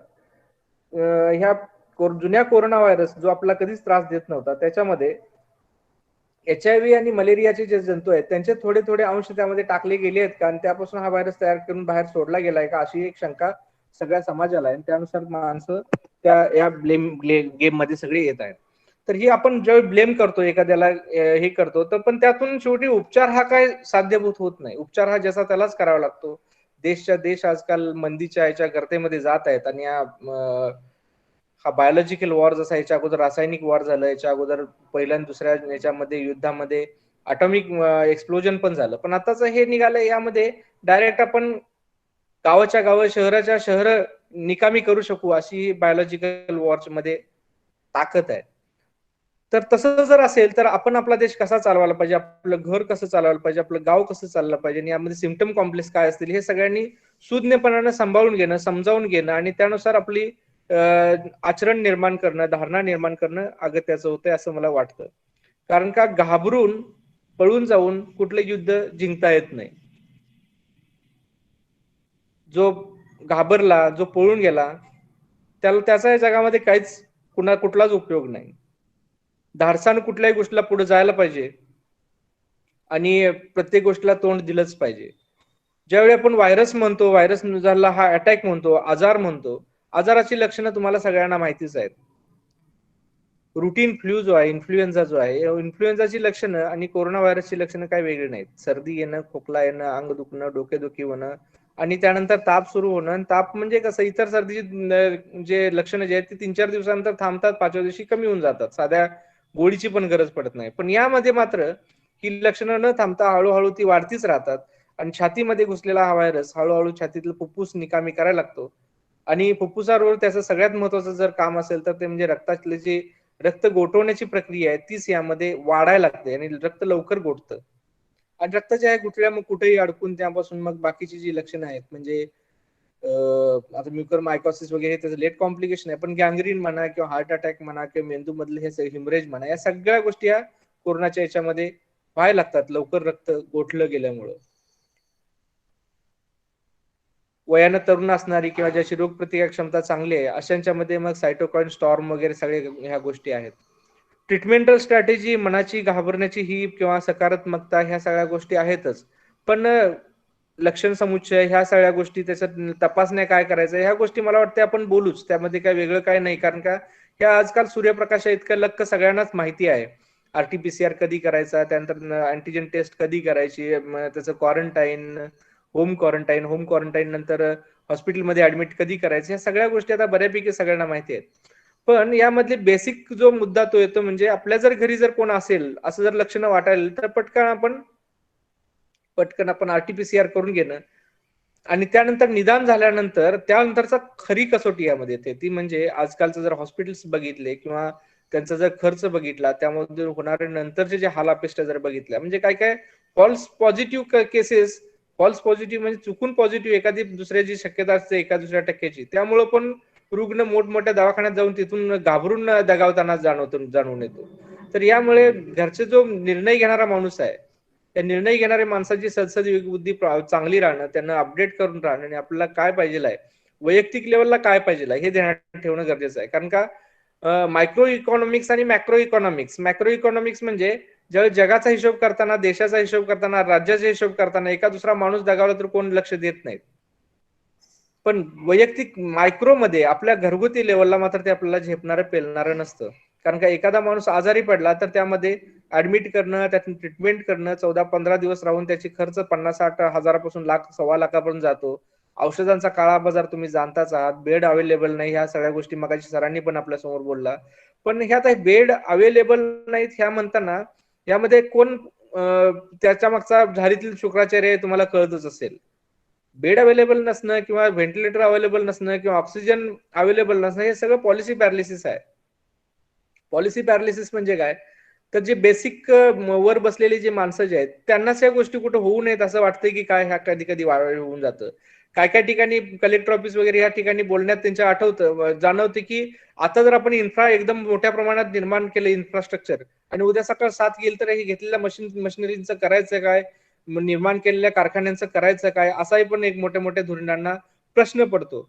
पण म्हणून एखाद्या संस्थेचं 1-2 कोटीचं नुकसान होतंय म्हणून एखाद्या घरातला एका दुसरा माणूस मरू दे, हे म्हणणं तितकं चुकीचं आहे. त्यासाठी आपल्या सगळ्यांनी धुरीणांनी काम करणं. बेड उपलब्ध नाही म्हणून आपण म्हणतो. मला सांगा सर, आता गेली 2 वर्ष झालं शाळा बंद आहेत, शाळा कॉलेजेस बंद आहेत, देवळं बंद आहेत, धर्मस्थळं सगळी बंद आहेत. अशा ह्या असणारे इन्फ्रास्ट्रक्चर आता बोंबलत पडलेलं नाही का, ते बंद नाही का? ते जर बंद असेल, त्याच्यापासून काही उत्पन्न नसेल, म्हणजे बेसिक उत्पन्न म्हणजे इकॉनॉमिकल म्हणत नाही, पण ती जागा जो एन्जॉय होते का, त्या जागेचा वापर होतो का, भलेही त्या संस्थापकांना पैसे मिळत असतील किंवा त्या देवळाच्या मंदिरांचा जे विश्वस्त आहेत त्यांचं इन्कम सुरू असेल, पण म्हणून त्या जागेचा वापर म्हणून जी गोष्ट आहे ती होते का? मोठमोठाली हॉटेल्स म्हणा, मोठमोठाली लग्नाची टेंट्स म्हणा किंवा ही आता कार्यालय म्हणा, ही तशीच ओस पडलेली आहेत. तर ह्या प्रॉपर्टीज आपण हायर करू शकतो आणि त्या ठिकाणी बेड निर्माण करून ऑक्सिजन निर्माण करणं काय गरजेचं, एवढं मोठं काय अवघड नाहीये. विदिन 3 वीक्स 3 आठवड्यामध्ये आपला नायट्रोजन जो प्रोजेक्ट आहे तो आपण इकडे कन्वर्ट करू शकतो. इव्हन कारखान्यांच्या डिस्टिलरीज आहेत त्यामध्ये पण ह्या चेंजेस करून 1-2 कोटीच्या त्याच्यामध्ये चेंजेसचा विषय चाललाय. आणि आता सुदैवानं आपल्या याच्यामध्ये आता कोल्हापूर जिल्ह्यामध्ये तरी ऑक्सिजनचा जो पुरवठा आहे तो आता सुरळीत होताना जाणून येतोय. पण म्हणताना उद्देश असा येतोय की या लेवलला बेड कमी पडणं किंवा ऑक्सिजन कमी पडणं, यामध्ये प्रत्येक ठिकाणी आपण पॉलिसी पॅरालिसिसचाच मुद्दा आपण कन्सिडर करणं गरजेचं राहतं. आपण प्रत्येक वेळी आपण लोकांवर बोट करतो, पण आपल्या गाव लेवलला आपले एक 10,000 लोकसंख्येमध्ये आपण एक 100 बेडचा हॉस्पिटल उभा करू शकत नाही का? त्यासाठी लागणारा इकॉनॉमिक्स आपल्याकडे नाही का? त्यासाठी लागणारा इंटेलेक्ट आपल्याकडे नाही का? हा प्रत्येकानं आपण स्वतःला विचारणारा प्रश्न आहे आणि तो अगोदर आपण विचारला पाहिजे दुसऱ्याकडे अपेक्षा करताना. आणि हे काय मोठं चॅलेंजिंग रोल आहे असं काय नाहीये. एक सतीश देसाई सर, एक हॉस्पिटल नियर अबाउट 20 बेडचं 20 ते 50 बेडचं जर निर्माण करायचं असेल ते 1 महिना 2 महिन्यासाठी, तर 20 बेडसाठी काही 20 खॉटच पाहिजेत असं काय नाही सर. आपण खाली जमिनीवर पण झोपू शकतो किंवा आपण लाकडी मेजेस वापरू शकतो. मुद्दा येतो कुठला, आयक्यूचा किंवा इंटेलेक्टचा किंवा एखादा डॉक्टर ऑन कॉल मिळतात, आता व्हिडिओ कॉन्फरन्सिंग कॉल सगळे सुरू राहतात. त्यानंतरचा मुद्दा येतो रेमडेसिवीर वगैरे ह्याचा म्हणतो. पण रेमडेसिवीर वगैरे जे आहे त्याचं किती युटिलायझेशन आहे, किती त्याचं यूज आहे, ह्या सगळ्या गोष्टी तुम्ही जाणताच आहात. 2 ते 5% माणसांच्या मध्ये लागतं आणि पॅनिक परचेस जास्त आहे. पॅनिक परचेस म्हणजे गरज नसताना माणसांनी साठे करून ठेवतात, साठेबाजी आहे. काल तर माझ्या ऐकण्यात असं आलं की कोल्हापूरमध्ये व्हेंटिलेटर बेड मिळवून देण्यासाठी 10,000 रुपये माणसं लाच घेत आहेत. म्हणजे किती नीच वृत्तीला माणसानं उतरावं याला पण लिमिट राहिलं नाही. लॉ आणि लेजिस्लेशनचा हा मुद्दा आहे आणि त्यासाठी आपण सगळ्यांनी कसं काम करावं ह्या सगळ्या गोष्टी येतात. युवा वर्ग बोलताना आपण युवा म्हणतो, मुलं म्हणतो. अहो मुलं म्हणजे काय, ते त्या फेज मधून सर आपण गेलोच की. वयाच्या 20 नंतर आपण 40 पर्यंतच्या 50 पर्यंतच्या ज्यावेळी गोष्टी करतो त्यावेळी आपलंच एज म्हणजे मुलं म्हणजे आपल्या अनुकरण करणारी आपली येणारी पुढची पिढी आहे असं म्हणताना जर आपण जबाबदारी निर्णय घेतले तर नक्की सर ती पोरं आपल्याला साथ देतील, ती मुलं आपल्याला पुढची पिढी साथ देईल आणि पण त्यातनं नक्की आपण काहीतरी करू शकू. ट्रीटमेंट स्ट्रॅटेजीमध्ये सर्दी खोकल्याच्या ट्रीटमेंटसाठी लय मोठं काय ऐकू लागतोय असं काही नाहीये. आणि यामध्ये त्या माणसाला सांभाळून ठेवणं, 10-15 दिवस आधार देणं, ह्याच गोष्टी महत्वाच्या राहतात. कुणातरी माईक ऑन झाला. सर माईक ऑन झाला. केलं पण ओके. प्लीज. ओके, हा. तर म्हणण्याचा उद्देश म्हणजे ट्रीटमेंटल स्ट्रॅटेजी किंवा आपण लक्षण समुच्चय, ह्या सगळ्या गोष्टी, आता व्हायरस कसा इन्फेक्ट करतो, व्हायरस कुठून आत जातो, ह्या सगळ्या गोष्टी माहिती आहेत. मास्कचा रोल काय आहे, किती डिस्टन्स ठेवावं, पण म्हणताना पण आणखी एक येतं सर, शहराच्या शहर बंद करून किंवा कारखान्याच्या किंवा इंडस्ट्रीज बंद करून आपण कुणीकडे जातोय ह्या पण गोष्टीचा विचार तेवढा जबाबदारी करणं गरजेचं आहे सर. कारण का आपण म्हणतो की नुकसान व्हायला लागले, कुणाचं कामगारांचं, ज्यांचं हातावरचं पोट आहे त्यांचं नुकसान व्हायला लागलंय, पण त्याच्या कितीतरी 100 पटीनं, लाखो पटीनं कारखानदारचं नुकसान व्हायला लागलंय. कारण का एखादा कारखान्यामध्ये जर 100 माणसं असतील, ते 100 माणसांचं महिन्याचं कॅटलॉग, महिन्याचं त्यांचं पेमेंट, नंतर त्या घेतलेल्या मशिनरीचे हप्ते, या सगळ्या गोष्टीमध्ये आज हॅवक मध्ये इंडियन गव्हर्नमेंट पडलेलं आहे. त्यामुळे आपण किती बंद करायचं, आणि बंद करून होणारं जे देशाचं नुकसान आहे, त्या देशाच्या नुकसानातून आपण किती मागे जाऊ आणि चायना किती गोष्टी आपल्यातल्या विकत घेईल हे पण सांगता येत नाही. गेल्या महिन्यातलीच न्यूज आहे की जीई जे आहे, जनरल इलेक्ट्रिकलचा जो दिल्लीचा प्लांट आहे, तो चायनीज कंपनीनं विकत घेतला. म्हणण्याचा उद्देश हे पर्चेसिंग सुरूच आहे, आणि ह्यासाठीच तर त्याने सगळं केलेलं आहे. इस्रायल सारखा देश कमी कालावधीमध्ये वॅक्सिनेशन देऊन टोटली कोरोना फ्री होऊन जातो. चायनामध्ये टोटली सिटी आता सगळ्या ओपन केल्या जातात. युरोपियन कंट्रीज आता सगळ्या सिटीज कामासाठी ओपन केल्या जातात. यामध्ये आपण आता जबाबदारीनं पुढे यायला पाहिजे, जबाबदारीनं धाडसानं पुढे यायला पाहिजे. इव्हन मी यासाठी तरी आता आपल्या कोल्हापूर जिल्ह्यामध्ये संभाजीराजेंना खूप मोठ्या प्रमाणात धन्यवाद म्हणू इच्छितो. कारण का बिचारा मराठा आरक्षणासाठी काल परवापासून त्यांनी जी केलेली जी पायपीट आहे किंवा महाराष्ट्र राज्याचा दौरा आहे, या लाईफ ऍट स्टेक असताना, जीव धोक्यात असताना ही माणसं राबायचा प्रयत्न करतायत. तर आपण यातनं जबाबदारीने निर्णय काय घेणार आहोत, आपण यातनं पुढे कसं जाणार आहोत, धाडस किती करणार आहोत, घाबरून घरात किती बसणार आहोत, ह्या सगळ्या गोष्टी हे करणं. कोमॉर्बिड असणारी, कोमॉर्बिड म्हणजे ज्यांच्यामध्ये बाकीचे आजार आहेत, त्यांना आयसोलेट करून ठेवणं गरजेचं आहे. वयोवृद्ध माणसं आहेत, त्यांना आयसोलेट करून ठेवणं गरजेचं आहे. आणि आपण तसं जर म्हटलं तर आपले गगनबावडा आहे किंवा असंडोली आहे, आमचं हे सगळं सर ऑक्सिजनचे, आपण सिलेंडर मध्ये राहतो, ऑक्सिजनच्या सिलेंडर मध्ये राहतो. एवढा अब्युडंट ऑक्सिजन आपल्याकडे आहे, कारण का सभोवताली पूर्ण ग्रीन ग्रीन ग्रीन सगळं जंगल आहे सर, लश फॉरेस्ट आहे सर. अशा वेळी आपल्याला तिची तेवढी गरज पण नाही आहे. घाबरून जाऊन किंवा हे करणं हा काय पर्याय नाही, पळून जाणं या सिस्टम पासून. त्यामुळं कसं करायचं, काय करायचं, ह्या गोष्टी तुम्ही ध्यानात ठेवायला पाहिजे. व्हॅक्सिनेशन ड्राईव्ह साठी आपण गव्हर्नमेंटला विचार करायला पाहिजे. त्यासाठी गव्हर्नमेंटला आपण त्यासाठी त्यांना कॉल केले पाहिजेत, कॉन्टॅक्ट केलं पाहिजे. त्यांच्याकडून कसं हे लवकरात लवकर होईल यासाठी लोकप्रतिनिधींच्यावर दबाव आणला पाहिजे सर. आणि मला वाटतं ही सामुदायिक ड्राईव्ह आहे. वैयक्तिक तुमचं आमचं म्हणताना शेजारच्या घरात जर आजार झाला तर तो माझ्या घरात येणार आहे, त्यामुळे माझ्या गावात कसा येणार नाही यासाठी व्हॅक्सिनेशन ड्राईव्ह, प्रॉपर ट्रीटमेंट, आणि पैशा अडक्याचा पण आता विषय सर मोठा खूप आहे. माणसांच्याकडे आता 2 वर्षाचं काम नसल्यामुळे पैसे नाहीत. त्यामुळे ट्रीटमेंटसाठी कसं काय कमी किमतीमध्ये चांगलं ट्रीटमेंट कशी मिळेल, त्यासाठी आता माननीय पालकमंत्र्यांनी पण काल परवा प्रत्येक गावोगावी कोरोना केअर सेंटरचा विचार त्यांनी केला की निदान आयसोलेशन सेंटर तरी सुरू करा म्हणून. तर मला वाटतं बाकीच्या गोष्टी आपण ट्रीटमेंटल स्ट्रॅटेजीमध्ये बोलताना इम्युनिटी किंवा व्यायाम किंवा हे या गोष्टी आहेत, पण त्यासोबत ही पण गोष्ट आपण ध्यानात घेतली पाहिजे, ती म्हणजे आपण यातनं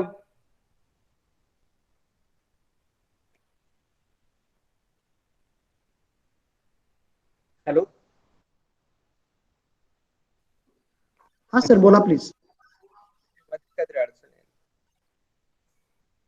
हा, तर आपण मग यातून कसं बाहेर पडायचं यासाठी विचार करायला पाहिजे, आणि सामाजिक जबाबदारीनं आपण यामध्ये पुढे जायला पाहिजे. मध्येच कनेक्शन कट होतंय. हॅलो, माझा आवाज ऐकू येतोय का? हॅलो, येतोय सर, येतोय सर.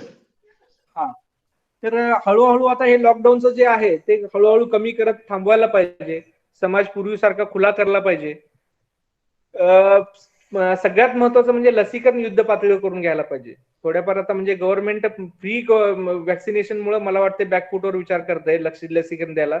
मग त्या बाबतीत काय करता येईल, कसं इकॉनॉमिकल हे फंड उभा करता येईल ते बघायला पाहिजे. तात्पुरती जम्बो रुग्णालय निर्माण करायला पाहिजे जेणेकरून बेड कमी पडणार नाहीत. आणि यामध्ये असं आहे की व्हेंटिलेटर म्हणतो, पण आपण 5% माणसांना व्हेंटिलेटरची गरज पडते. त्यामध्ये पण बाकीचे म्हणजे बायपॅप सारखी कमी किमतीची पण मशिनरी मिळतात. प्रत्येक ठिकाणी बिनकामाचं मोठमोठे पैसे करून खर्च करून मोठी एक्सपोर्ट करून इम्पोर्ट करून मशिनरी आणली म्हणजे झालं असं होत नाही. आपल्या लोकल लेवलला पण इंजिनियरना तंत्रज्ञानांना कामाला लावून व्हेंटिलेटर सारखी आपण मशिनरी आपल्या इथे डेव्हलप करू शकू. त्यात काय एवढं मोठं अवघड काय नाही. आणि समाजामध्ये जी पसरलेली भीती आहे, ती भीती हाच खरा सगळ्यात मोठा आजार आहे. ती कशी कमी करता येईल ते बघायला पाहिजे. त्याचं व्यवसायीकरण जे झालंय आजाराचं ते कमी करायला पाहिजे. मॉर्निंग वॉक, व्यायाम, सकस आहार, नंतर सकारात्मक दृष्टिकोन यांचं निर्माण समाजात करायला पाहिजे. कारण का व्यायामच जर नसेल, कंटिन्युअस बांधून गाठलेली घराघरामध्ये कोंडलेली जी माणसं आहेत त्यांच्यामध्ये मग 6 मिनिट वॉक टेस्ट पण पॉझिटिव्ह यायची, त्यांना धाप लागायची शक्यता निर्माण होते, ऑक्सिजन डिरेंजमेंट व्हायला लागते. त्याशिवाय आणखी एक मुद्दा तो येतो म्हणजे रेमडेसिवीर, टोसिलिझुमॅब आहे किंवा कोविशिल्ड आहे किंवा अँफोटेरिसिन बी आहे, यासारखी जी नवीन नवीन निघालेली जे इंजेक्शन आहेत, अँफोटेरिसिन जुनच आहे समजा, पण टोसिलिझुमॅब आणि रेमडेसिवीर हे जे इंजेक्शन नवीन निघाले आहेत आणि पेटंट कायद्यामध्ये अडकून आहेत. पेटंट कायदा म्हणजे काय, ज्या शास्त्रज्ञांनी ही इंजेक्शन शोधून काढली त्याचं पेटंट त्या सायंटिस्टकडे असतं. आणि ह्या पेटंटमुळे कसं होतं, त्या इंजेक्शन जे आहे ते इंजेक्शन विकत घेतल्यानंतर त्यातली ठराविक किंमत त्या सायंटिस्टला किंवा त्या कंपनीला सारखी जातच राहते जोपर्यंत त्याचं पेटंटच्या ह्याच्यातून 99 वर्षातून ते बाहेर येत नाही तोपर्यंत. तर आपत्कालीन कायद्याच्या अंतर्गत प्रत्येक देशानं यासाठी एक कायदा करून हे पेटंट कॅन्सल करायला पाहिजे, जेणेकरून यांची किंमत खूप वाढते. काळा बाजार तर आहेच, कारण का 600-700 रुपयाचं जास्तीच 900 रुपयाचं रेमडेसिवीर आता आपण 22,000, 25,000, 50,000 पर्यंत आपण ब्लॅक मार्केटमध्ये विकून घ्या. आणि वाईट म्हणजे काय, वाईट यातलं हे म्हणजे बोलायला काहीच हरकत नाही, पण चांगल्या चांगल्या अथॉरिटी मधली माणसं यामध्ये काळा बाजार करताना आली गंगाधर हात धुवून घ्या असा विषय चाललाय. तर याच्यावर कुठं लॉ आणि लेजिस्लेशनचं नियंत्रण आणणं हे गरजेचं वाटतं. बाकी मग आता काय वेगळं करायचं, काय करायचं ह्यासाठी तुमच्यासारख्या धुरीण आणि सोशल सायंटिस्टनीच काम करायला पाहिजे. डॉक्टर तर आम्ही काम करतच आहोत, आम्ही पेशंट स्वतः जीव सांभाळून सगळ्या गोष्टी करतच आहोत, आम्हाला काय पर्याय नाही, यामध्ये काम केलंच पाहिजे. पण तरी पण आपण या वेबिनारच्या अंतर्गत एक विचार करू शकतो की तुमची जर एवढी टीम जर चांगली असेल तर आपण आपल्या ठिकाणी असा काय जर विचार जर करणार असाल एखाद्या सेंटरचा, तर तो स्वागतार्ह असेल आणि आम्ही तुमच्या सोबत असू. म्हणजे तेवढं मतीत किंवा यात नवनीत तेवढं निघेल की आपण यातनं समाजासाठी एखादं सेंटर जर 10-20 बेडचं का असेल ना, 20-25 बेडचं असेल का, तर आपण ते प्रायव्हेट लेवलला ना नफा ना तोटा बेसिसवर किंवा येणं आपण करू शकू.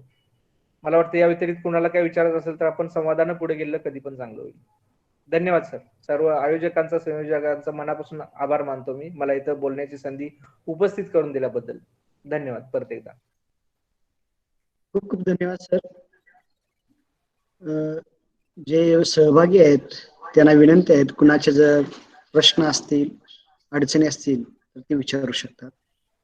डिस्कशन व्हावं सर, डिस्कशन. कारण का प्रत्येक गोष्ट आपण वैयक्तिक एकटंच बोलायला लागलं पुढच्या माणसाचा मूड राहत नाही. तो आता आजकाल पहिल्यासारखं नाही की आपण ऑनलाईन बोलतोय, त्यामुळे माणसाने विचारतं पुढे गेलं कधी पण चांगलं.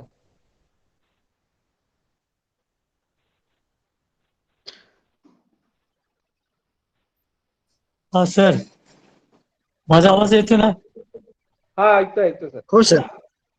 हा, आपण सर आरोग्यविषयक प्रतिकारशक्ती वाढवण्याबद्दल बोललाच, पण युवा वर्गाची आता आपण जे बोलला तशी मोठी जबाबदारी आहे असं वाटत नाही का, की सामाजिक प्रतिकारशक्ती आणि आर्थिक प्रतिकारशक्ती, इकॉनॉमिक इम्युनिटी आणि सोशल इम्युनिटी आणि त्याच्या पुढे जाऊन पॉलिटिकल इम्युनिटी, याच्यावरती जरा थोडं विश्लेषण बोललाच तुम्ही. पण तो युवा वर्गाने याची आता ही जबाबदारी घ्यायला पाहिजे. आपण कोविड येते म्हणून काम करतात, पण युवा वर्ग देखील कोविड योद्धा कसा होऊ शकेल या दृष्टिकोनातून. बरोबर सर. ऍक्च्युली कसं आहे सर की हे कामगार किंवा श्रमिक आहेत त्यांच्या जगावरच, त्यांच्या खांद्यावरच जग चालतं असं आपण म्हणतो. हे सगळं जग जे चाललेलं असतं ते कामगारांच्या जीवावर चाललं असं आपण म्हणतो. ही जर डेफिनेशन आपण जर पुढे नेली तर युवा वर्गाच्या खांद्यावरच सगळं देश आहे, सगळं शहर आहे, सगळं गाव आहे, आपलं घर पण युवकांच्या खांद्यावरच आहे. हे आपण कधी पण ध्यानात घेतलं पाहिजे. ज्यावेळी आपण इंटरनॅशनल लेवलचे स्पोर्ट्स बघतो, इंटरनॅशनल गेम्स बघतो, त्यामध्ये तुम्हाला एक जाणवत असेल की 20-22 वर्षाच्या जो लीडर असतो, 20-22 जो लीडर असतो तोच इंटरनॅशनल लेवलला खूप चमकतो किंवा त्याची बॉडी जी आहे, फिजिक जे आहे ते नंबर 1 ला असताना जाणवून येतं. म्हणजे तो कॅप्टन असू देत किंवा रनर असू देत. तर हे जे गोल्डन एज आहे, गोल्डन एज म्हणजे शरीराने जे निर्माण केलेलं जे वय आहे आपलं, ते 20-22 मध्ये आपल्या शरीरातल्या सगळ्या शक्ती या 120% आपण पुढे असतात, इम्युनिटी पासून सगळ्याच गोष्टी. तर या काळामध्ये म्हणजे आता आपण लग्न करण्याचं वय जे म्हणतो ते यामुळे ह्या लेवलला येतं. तर असं जर असेल तर ह्या युवकांचा आपण कसा वापर करून घेऊ, त्यांना व्यसनात न अडकवता, त्यांचा टाइम वेस्ट न होता तो सामाजिक विधायक कार्यक्रमामध्ये त्यांना कसं आणता येईल, यासाठी मला वाटतं तुमच्यासारख्या समाज धोरणांनी विचार करायला पाहिजे. कारण का मगाशी तुम्ही म्हटला अर्थकारण पण या पोरांच्या जीवावरच आहे. कारण का आजार जर घरात आला, घरचा मालक जर त्या आजारानं जर त्रस्त झाला आणि घरची जर economical condition drastically 5-7 lakh 10 lakh जर काही खर्च झाले, तर तो खर्च ती व्यक्ती जाणं आणि त्यानंतर नाही म्हटलं तर झक मारत त्या मुलाच्या जीवावरच हे सगळं काम करण्याचं नंतर येऊन पडतं. तो आज जर नाही म्हटलं मी काय जबाबदारी घेणार नाही, तर शेवटी त्याचे जे ड्रॉबॅक्स आहेत ते त्यालाच सहन करावे लागतात. त्यामुळे उद्या काम गरजेनं करायचं लागायची पाळी येऊ नये म्हणून आज आनंदात काम केलं कधी पण चांगलं. यासाठी आपण मोटिवेट करायला पाहिजे मुलांना, श्रमशक्तीकडे किंवा कर्मयोगाकडे आपण त्यांना प्रेरित करायला पाहिजे. कारण का भगवद्गीता म्हणते न ही संन्यासना देव सिद्धी सम अधिगच्छती, फक्त संन्यास घेऊन कुठलीही सिद्धी मिळत नाही अशी भगवद्गीता म्हणते. त्यामुळे तुम्हाला जर मी कुठलं काम करणार नाही, मी निवांत राहणार असं म्हणून जर वाटत असेल तर ते एकदम चुकीची गोष्ट आहे. प्रत्येकानं काम हे करावंच लागतं. कर्म ज्यायोही अकर्मणा आपण म्हणतो. अकर्म एका ठिकाणी बसून आयडल राहण्यापेक्षा, हे मूर्खपणाचा संन्यास घेण्यापेक्षा कधी पण कर्मयोगी झालं कधी पण चांगलं, असंच तिसऱ्या अध्यायात भगवान श्रीकृष्ण सांगतात. मग त्यातून आपण काय घ्यायचं आहे, आपलं इन्फरन्स काय घ्यायचं आहे, आपल्या मुलांना कामात किती आणायचं आहे हे जसं तरी ठरवायचं आहे. आपल्या ज्यावेळी आपण संस्कृती आपली बघतो तर आपली 30, 35, 40 झाली तरी मुलांच्या खांद्यावर जबाबदारी पडत नाही. इव्हन माझे सर तर मला म्हणायचं की एखादी कुठली गरीबाची मुलगी घरात आणून गाय त्यांना आणून ठेवली, बांधली की ती धार काढते, दूध घालते, सगळं करते. यांना फक्त एक वैरणचा भारान टाकायचा आणि दिवसभर जाऊन कट्ट्यावर जाऊन गप्पा मारत बसायचं किंवा मित्रांच्या टाइमपास राजकारण करत बसायचं. आणि यामुळेच घरांची वातात सगळ्या होत आहे. कामाकडे कोण लक्ष देत नाही, त्याची ताकद आहे ती ताकद युटिलायझेशन होत नाही, प्रॉपरली चॅनलिंग होत नाही. आणि कुणी इथं जगाच्या पाठीवर फुकट देत नाही हो. राजकारण जरी असलं तरी तुम्हाला माहिती आहे त्या माणसाच्या मागे इकॉनॉमिकल कंडिशन ताकद किती आहे, त्याचं IQ किती आहे, त्याची मॅनेजमेंट किती आहे, हे बघूनच त्याला राजकारणात पुढे आणलं जातं. आता तुम्ही थोडासा विषय मी बाजूला घेतोय, तो म्हणजे या गोष्टीमुळेच आम्ही राजकारणात जे म्हणजे विचार करायला लागलो की इलेक्शनला उभा राहायला लागलो. तर सर देसाई सर, त्यामध्ये आमचा हेतू असा नव्हता की कोणत्याही क्षणी आम्ही निवडून येणं हा आमच्यासाठी मुद्दा नव्हता सतीश सर. तर आमच्यासाठी मुद्दा होता आम्ही स्वतःला किती प्रूव्ह करतोय, आमच्या कॅपेबिलिटीज, आमच्या कॅपॅसिटी आम्ही किती वाढवतोय. कारण का शेवटी तिथंच येतं की खुदी के ऊपर बुलंद इतना की खुदा खुद बंदे से पूछे बता तेरी रजा क्या है. सतीश सर, त्यामुळे जेव्हा तुमच्या अंगात ताकद येईल की तुम्ही एक इन्स्टिट्यूट नाही, ऑल ओव्हर महाराष्ट्र एखादी साठेसारखी किंवा एखादी पतंगराव कदमांसारखी इन्स्टिट्यूट मॅनेज करायची ताकद जेव्हा तुमच्यात यायला लागेल, तेवढी माणसं तुम्ही मॅनेज करायला लागेल. झक मारत सरकारला तुम्हाला ते द्यावं लागतं, तुम्हाला शिक्षण मंत्री पण करावं लागतं. हे कारण काही शेवटी मॅनेज कोण करणार आहे? येऱ्या गबाळ्यांचं काम नाही सर. तुका म्हणे तिथे पाहिजे जातीचे म्हणजे त्या नॉलेजचं, त्या क्षमतेचं माणूस पाहिजे. आणि ही क्षमता स्वतःमध्ये डेव्हलप करायला पाहिजे. आणि युथचं सगळ्यात मोठं काम यामध्ये आहे. मध्ये काय झालं, आणखी एक विषय तर असं थोडंच होतंय की माझ्या 70 मधल्या एका मित्रानं ऑर्थोपेडिकला ऍडमिशन घेतलं मोठ्या ट्रेडसाठी. तर मी एक ग्रुपवर बोलता म्हटलं, अरे म्हटलं हा माणूस एका युथची, एका 25 मधल्या मुलाची सीट हा का खायला लागलाय. तर त्यावेळी दीपक आंबाडेकर सर म्हटले, डॉक्टर तू व्यवस्थित बोलतोयस, 70 नंतर त्याची उत्पन्नाची किती 5 वर्ष राहिली असू शकतात. आणि या 5 वर्षासाठी तो एका चांगल्या होतकरू मुलाची, ज्याची 25 पासूनचे पुढचं 50 वर्ष कामाचे आहेत, ती त्याची तो सीट बळकावायला लागलाय. तर असे हे आहेत. आपण कधीतरी रिटायर व्हायला पाहिजे आणि आपल्यानंतर आपल्या प्रोसेस आणि सक्सेशन आपलं डेव्हलप व्हायला पाहिजे. आणि ह्यासाठी आपण पुढे यायला पाहिजे आपल्या ह्यानी. आणि आपली मुलं ती मालक म्हणून पुढे आपण डेव्हलप कशी करायची, शिकवायची कशी, आणि आपल्या अंगामध्ये ही मॅनेजमेंटची स्किल यायला पाहिजे सर. आजकाल काही नॉलेज सर, डिग्र्या सगळं विकत मिळते, तुम्हाला माहिती आहे सर. फक्त कॅपेबिलिटी यायला पाहिजे, नॉलेज वाढायला पाहिजे सतीश सर. आणि मला वाटतं शिक्षण हे काय एंडलेस आहे सर. आपण आता कोरोनामध्ये बोलताना पण या सगळ्या गोष्टी अडचण येतच राहणार सर. हे एवढं एकच झालं का?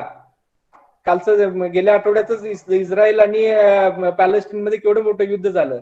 हमासनं युद्ध केलं. म्हणजे कोरोनाची साथ असतानाही गाझामध्ये एवढा मोठा धुमाकूळ झाला. गाझामध्ये जर अटॅक होऊ शकतात तर कोल्हापूरमध्ये होणार नाही असं म्हणणं चुकीचं आहे. तेव्हा आला दिवस हा आपला युद्धाचाच असं म्हणायला पाहिजे. आणि परत एकदा तुकाराम महाराजांचं वाक्य येतं की रात्रंदिन आम्हा युद्धाचा प्रसंग, अंतर्बाह्य जग आणि मन, अंतर जग, बाह्य जग आणि मन, अशा 3 ठिकाणी आम्हाला युद्ध करायची पाळी दररोज येते. आणि त्या 3 ठिकाणी आपण युद्ध करायला तयार पाहिजे. उगाच सारखं अफू खाऊन, गांजा खाऊन, दारू पिऊन मेंदू बंद करून, टेन्शन आलं म्हणून मेंदू बंद करणं हा पर्याय नाही. तर त्याच्यावर विचार करणं, त्यावर कशी वाट पुढे काढता येईल हे बघणं गरजेचं आहे. मला वाटतं एवढंच आहे. आणखी कुणाला काय विचारायचं असेल, बोलायचं असेल तर मला पण यामध्ये माझ्या नॉलेजमध्ये थोडंसं ऍड होईल सतीश सर. मी विचारू का एक प्रश्न? हा बोला की सर, प्रश्न नाही, आपण बोलायला लागलो सर. ते मला काय म्हणायचं आहे की आपण हा विषय तरुण वर्गासाठी घेतलाय, तर बरोबर. मला थोडक्यात त्यांना तुमच्या वतीने इतकंच सांगायचं आहे किंवा मला तुम्हाला तो प्रश्न करायचा आहे की या तरुण वर्गाची दिनचर्या आत्ताच्या काळामध्ये काय असावी. आता जर बघितलं तर ती मुलं एकतर दिवसभर मोबाईलवर असतात, किंवा दुसरी गोष्ट दिवसभर काहीतरी पिक्चर बघत बसतात, किंवा कुठेतरी कट्ट्यावर जिथं मिळेल तिथं गप्पा मारत बसायचे किंवा फिरायचं, असं काहीतरी उद्योग चालू असते. तर तुम्ही काय एक डॉक्टर म्हणून यांना, या तरुण वर्गाला काय त्यांची दिनचर्या आत्ताची असली पाहिजे आणि काय केलं पाहिजे ते थोडक्यात? सर तरुण म्हणताना बोला. मला सांगा, नवीन एक आपण एखादा ट्रक आणला, एकदम नवीन केस आणला, कोरा आणला एखाद्या ह्याच्यातून शोरूम मधून, तर त्या ट्रक कडून 15 टनाचा जर वाहतूक करणारा जर तो ट्रक असेल, तर आपण त्यातनं 5 टन 2 टन कधी घेऊन जातो का? नाही. त्यांना निदान किमान एक 13-14 टन तरी नेणं अपेक्षित राहतं. कारण का त्याच्यात लागणारं मेंटेनन्स, या सगळ्या गोष्टी आहेत. त्यामुळे आपण तरुण म्हणतो, ब्रँड न्यू म्हणतो, मेंटल कॅपॅसिटी, फिजिकल कॅपॅसिटी ज्यावेळी 100% म्हणतो, त्यावेळी माझी तरी प्रामाणिकपणे अपेक्षा आहे त्याच्याकडून की त्यांना 100% समाजासाठी द्यायला पाहिजे. शिवाजी महाराजांचे जर याच्यात मधले जर आर्मी मधली जर माणसं बघितली, सगळी त्यांनी वेचून 25, 30, 20 मधली पोरं सगळी आहेत ती, आणि हीच माणसं राबू शकतात. अलेक्झांडर ज्यावेळी एक्सपायर झाला त्यावेळी त्याचं वय होतं 37 वर्ष. अलेक्झांडर द ग्रेट, ज्याने जग ज्यावेळी जिंकलं, तो 37-38 वर्षी एक्सपायर झाला. म्हणजे विचार करा, ही पोरं कमी वयामध्ये तरुणपणामध्येच जगभर राबलीत, फिरलीत, हे केलीत. महात्मा गांधी जगभर ज्यावेळी फिरले त्यावेळी पण ते तरुण वयातच फिरले. त्यामुळे अपेक्षा ही तरुणांच्याकडून, तुमचं आमचं काय राहिलं सर? मगापासून जे आपण बोलतोय ते इनडायरेक्टली त्यांना आपण त्यांनाच बोलतोय. त्यामुळे बघा सर, कसं आहे सर माहितीये का, आत्मानेव म्हणणे तर कर्तारम सुख दुःख यो, माझ्या सुख दुःखाचा कारक मी आहे, माझ्या सुख दुःखासाठी दुसरा कोणीही कारणीभूत नाही, हे ज्यावेळी माणसाला कळेल, त्यामुळं तस्मात श्रेयस्करम मार्गम प्रतिबद्धेत न त्रसेत, श्रेयस्कर मार्ग आहे तो प्रतिपादन करायचा, त्यासाठी कुठलाही त्रास घ्यायचा, वाटून घ्यायचा, खेद वाटून घ्यायचा नाही, हे ज्याचं त्याला कळायला पाहिजे. जर एखादा तरुण आता जो ऐकतोय तो यापासून जर शिकला नाही, त्याने यापासून जर काही निर्णय घेतला नाही, तर त्यात बुडणार कोण आहे? सतीश देसाई सर बुडणार आहे, आनंद गुरु बुडणार आहे का, भोसले सर बुडणार का, शहा सर बुडणार, कोण बुडणार आहेत? जास्त त्याला भोगायची पाळी आहे. त्यामुळे निर्णय घेताना त्यांना कळायला पाहिजे कसं काय निर्णय घ्यायचा. कारण काय बघा, सूर्य उगवला की सगळ्या वाटा दिसतात आपल्यासमोर, डोळ्यासमोर येतात, म्हणून आपण का सगळ्या वाटांना चालतो का? जी वाट सोयस्कर आहे, श्रेयस्कर आहे, त्या वाटणार. मोबाईल हातात आहे तुमच्या, कबूल आहे, मोबाईलला एंटरटेनमेंटसाठी आहे, इन्फॉर्मेशनसाठी आहे, तेवढं युज करायलाच पाहिजे की, पण कधी थांबायचे कळायला नको. कधी थांबायचं हे पण कळायला पाहिजे. कितीतरी माणसं अशी आहेत की जी म्हणजे ह्या ऍडिक्शन मधून पण बाहेरून मोठ्या गोष्टी केल्या आहेत. मी असं पण म्हणत नाही की माणूस हा एकदम साधू संन्यासी सारखा असायला पाहिजे, असं पण नाही, पण त्या माणसानं आयुष्यामध्ये काय ध्येय ठेवून, एम ठेवून तिकडे वाटचाल करायला पाहिजे. एखादं ध्येय किंवा एखादं उचित एम पुढे आला ना की माणसाची वाट सुकर होऊन जाते सर. कारण का त्यासाठी लागणार त्याचे दररोज तो बॅकअप माइंड त्याचं सुरूच असतं, मला हे करायला पाहिजे, मला ते करायला पाहिजे. प्रत्येक ठिकाणी तो इकॉनॉमीचा विचार करत नाही सर. मला माणसं पाहिजे असं ज्यावेळी माणसाला वाटायला लागेल तेव्हा तो नक्की माणसांच्यासाठी जमेल. मला ज्यावेळी धर्म, अर्थ, काम, मोक्ष ह्या 4 मोक्षांच्या गोष्टीसाठी माणूस राबायला लागेल तर तो प्रत्येक ठिकाणी सर त्याला यश मिळायला लागेल. पण त्या डोळ्यासमोर एम पाहिजे, गोल पाहिजे सर. आणखी मग आता यामध्ये तरुण, छोटा बाळ, म्हातारा माणूस असं कशाला आपण ग्रेडेशन करायचं सर? काय सर ग्रेडेशन? आपण लहान मुलाला एम नाही असं म्हणायचं का सर तुम्हाला? 5वीला जर तुम्ही अभ्यास केला नसता, 4थीला जर अभ्यास केला नसता तर एक वायडी झालंच असतं की, एक इयर डाऊन झालंच असतं की तुमचं. म्हणजे आत्ताच तुम्ही 1 वर्ष जे कमवता ते पुढच्या वर्षी कमवलं असतं, या वर्षी तुमचा लॉसच होता की तो. त्यामुळे सर काय इथं सर उपजलेल्या बाळाला पण स्वतः त्या आईच्या याच्याकडे जायला लागतं, स्तनाकडे जाऊन दूध ओढावं लागतं. हरणीचं बाळ उपजलं की त्याला उठून लगेच पळायलाच पाहिजे, नाही तर त्याच्या मागे कुठला वाघ येणार नाही असं काय नाही सर. उलट हे वॉर हे रॉच असतं. ज्यावेळी WAR करतो त्यावेळी रॉच असतं सर. त्यामध्ये कोण कोणाचं काळजी घेत नाही. चुकलं तर सर काय थोडस आउट ऑफ वे बोलला असं तर सतीश सर थोडस माफ करा. थँक्यू चांगलं सांगितलं. खूप खूप धन्यवाद सर. निश्चितपणे आपले विचार, आपले मांडलेली मतं हे निश्चितपणे तरुणांनी घेण्याजोगे आहेत आणि आमच्या महाविद्यालयातल्या एखादा जरी विद्यार्थी ह्यातून प्रेरित झाला तर या कार्यशाळेचे यश मिळालं असं मी या ठिकाणी नमूद करेन. यानंतर या दुसऱ्या सत्राची आपण सुरुवात करणार आहोत. दुसऱ्या सत्राचे वक्ते माननीय डॉक्टर आशिष गुरव सर सुद्धा या ठिकाणी जॉईन झालेले आहेत. सरांचा परिचय अगोदरच आमच्या महाविद्यालयाचे प्राध्यापक ES कांबळे सर यांनी करून दिलेला आहे. तरी आशिष गुरव सरांना मी विनंती करतो की त्यांनी आपल्या ठिकाणी आपला विषय कोरोना आणि वेळेचे व्यवस्थापन याची मांडणी करावी. Good morning everybody. Am I audible? सगळ्यांना आवाज येतोय? हो सर, येतोय. येतोय ना? या. होय. तर आनंद गुराव सरांचं आता मी थोडंसं ऐकलं शेवटी. सरनी अतिशय छान व्याख्यान दिलेलं आहे. सरांना धन्यवाद देतो. आपले शहा सरनाही धन्यवाद देतो. त्यांनी मला या कार्यक्रमामध्ये आमंत्रित केलं. शहा सर, त्यांची टीम, मॅनेजमेंट यांचे सर्वांचे मी सुरुवातीला आभार मानतो. थँक्यू. मला हा विषय दिलेला आहे मित्रो की time management in the corona situation. अतिशय महत्वाची गोष्ट आहे मित्र हो.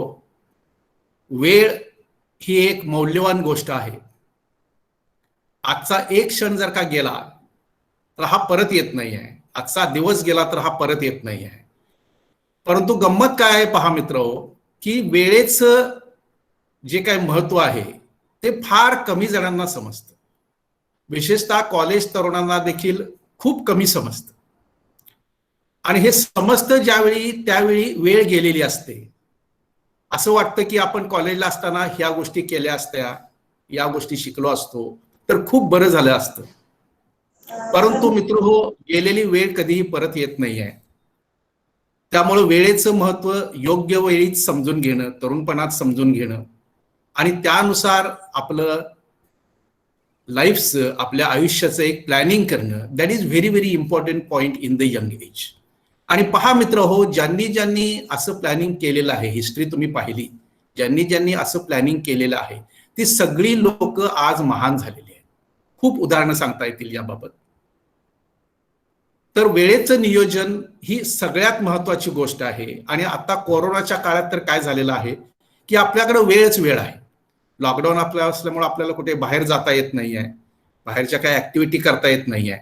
आणि आताच आनंद गुरव सरनी म्हटल्याप्रमाणे की जर का नुसतं तुम्ही मोबाईल हातात घेऊन जर का तुम्ही बसायला लागला आणि वेळ घालवायला लागला तर ती सगळ्यात मोठी चूक असं म्हणायला काय हरकत नाही. तर वेळेचं नियोजन कसं करावं याच्याबद्दल जनरल मी तुम्हाला एक प्रेझेंटेशन देतो. हे जनरल प्रेझेंटेशन आहे आणि हे प्रेझेंटेशन किंवा हा कन्सेप्ट आपल्या सध्याच्या सिच्युएशनला कसा लागू पडतो किंवा कसा आपल्याला अप्लाय करता येईल हे देखील आपण साईड बाय साईड बघूया. तर मी आपल्यासाठी स्क्रीन शेअर करतो आणि आपण वेळेचे नियोजन, टाइम मॅनेजमेंट याबद्दलचे काही मुद्दे बघूया. मी आपल्यासाठी स्क्रीन शेअर करत आहे.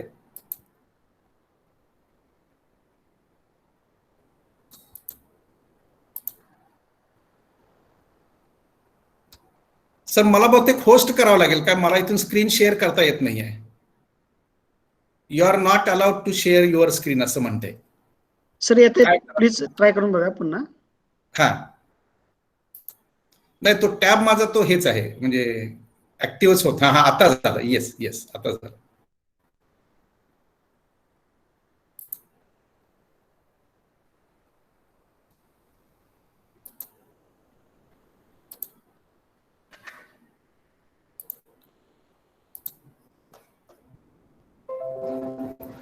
दिसतोय स्क्रीन? दिसतोय ना? Yes sir.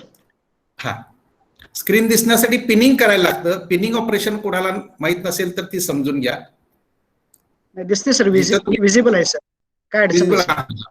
हा मी आता स्लाइड शो सुरू करतो. Okay sir. हा, येस सर. हा सर, दिसते पूर्ण स्क्रीन. हा time management, that is the very important point in our life.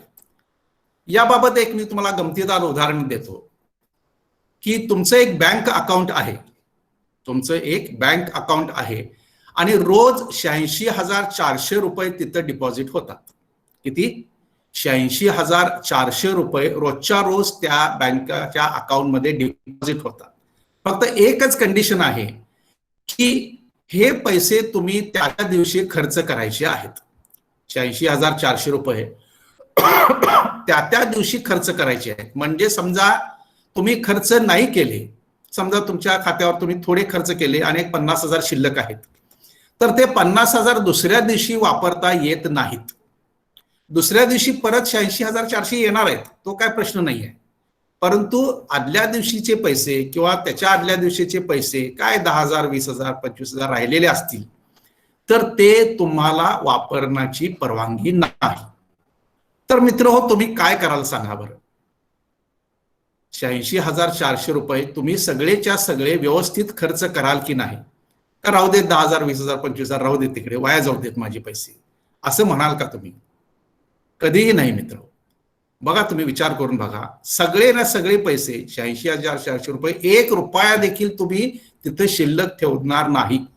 काही ना काहीतरी खरेदी करणार, काही ना काहीतरी मौजमजा करणार, ट्रिपला जाणार, काही खरेदी करणार, काही तुम्हाला बाकीचं जे तुमच्या जीवनामध्ये हवं आहे, जे पैशाने विकत घेता येतं, सगळं तुम्ही घेणार आणि त्या दिवसाचे 86,400 रुपये तुम्ही संपवण्याचा जास्तीत जास्त प्रयत्न करणार. Yes or no?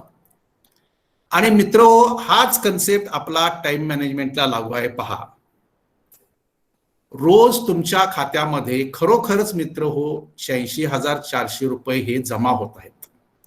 आणि हे कसे जमा होत आहेत मित्र? तर 24 तासामध्ये मित्र हो आपले 86,400 सेकंद असतात.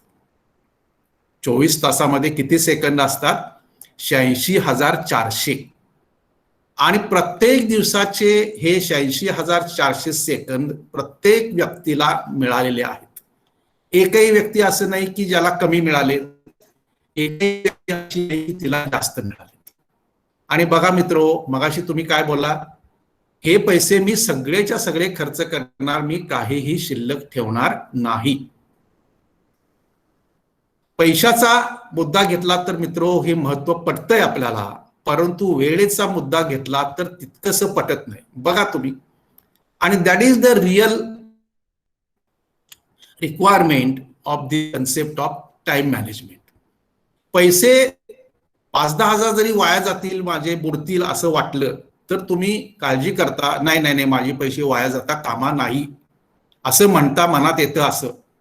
परंतु माझा 1 तासभर वाया गेला तरी हरकत नाही असं माणसाला सहजासहजी वाटतं आणि प्रत्येक जण असे वेळ वाया घालवतो. बघा तुम्ही 1 तासभर समजा तुम्ही मोबाईलवर वाया घालवला, काही त्याच्यात फुटफुल नाहीये, काही तुम्हाला त्यातनं मिळालेलं नाहीये, तर 1 तासाचे मित्र सेकंद किती आहेत बघा? 3,600 सेकंद आहेत. 3,600 रुपये तुमच्या खिशातनं पडले तर किती वाईट वाटेल हो तुम्हाला? मग 3,000 सेकंद आपण जर का घालवले तर याचं का वाईट वाटू नये, किंवा याचं तुम्ही का कॉग्निशन्स घेत नाही, याच्याकडे का सिरियसली लक्ष देत नाही? And that is the real concept of time management. मित्र हो, 1 सेकंद जरी असला तरी तो आपल्या आयुष्यामध्ये परत येणार नाहीये. 1 तास असेल, 1 दिवस असेल, 1 वर्ष असेल. बरीचशी मुलं अभ्यास करत नाहीत, नापास होतात, 1 वर्ष वाया जातं. बघा मित्र, 1 वर्ष ही किती मोठी गोष्ट आहे. 1 वर्ष तुमचं वाया गेलं शिक्षणातलं तर तुम्हाला डिग्री 1 वर्ष उशिरा मिळणार आहे. तुमचं करिअर 1 वर्ष उशिरा सुरू होणार आहे. तुम्हाला नोकरी वगैरे काय मिळणार असेल ते 1 वर्ष उशिरा सुरू होणार आहे. 1 वर्षाची सॅलरी, पगार हा तुम्हाला कधीच मिळणार नाही, कारण तुमचा तो पुढे गेलेला आहे. 1 वर्षाचं किती महत्व आहे मित्र. त्यामुळे लक्षात ठेवा मित्र, आपला वेळ हा अत्यंत किमती आहे. या वेळेकडे तुम्ही अगदी सिरियसली बघितलं पाहिजे. टाइम मॅनेजमेंटची जनरल डेफिनेशन काय आहे बघा? असं म्हटलं जातं की वेळ हा कुणासाठी थांबत नाहीये. त्यामुळे वेळ आपण तसं म्हटलं तर काहीच करू शकत नाही. आपण काय करू शकतो तर आपण स्वतःला मॅनेज करू शकतो. वेळेला तुम्ही मॅनेज करू शकत नाही. तुम्ही घड्याळात थांबवू शकता का? नाही नाही, मला जरासं काहीतरी काम आहे, घड्याळात तू थांब, 10 मिनिटं थांब, 10 मिनिटं माझी वाया जाता कामा नये असं तुम्ही घड्याळाला म्हणू शकता का? कधी नाही. तुम्ही काय करू शकता, तर त्या 10 मिनिटांमध्ये तुमचं प्लॅनिंग करू शकता आणि तुम्ही स्वतःला मॅनेज करू शकता. So this is the basic concept of time management. Time management is ability to manage yourself, what to do and what not to do in any given block of time. एक तासभर तुमच्याकडे आहे, या तासात काय करायचं काय नाही त्याचा माझ्या जीवनासाठी घ्यायचा का तो एक तास वाया घालवायचा हे ठरवायचं आहे, स्वतः मॅनेज करायचं आहे. And that is nothing but time management.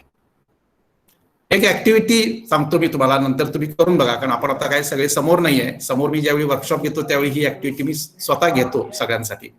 खुर्चीवर बसा आणि डोळे मिटा आणि 2 मिनिटं झाली आहेत असं वाटलं की मग तुम्ही डोळे उघडा.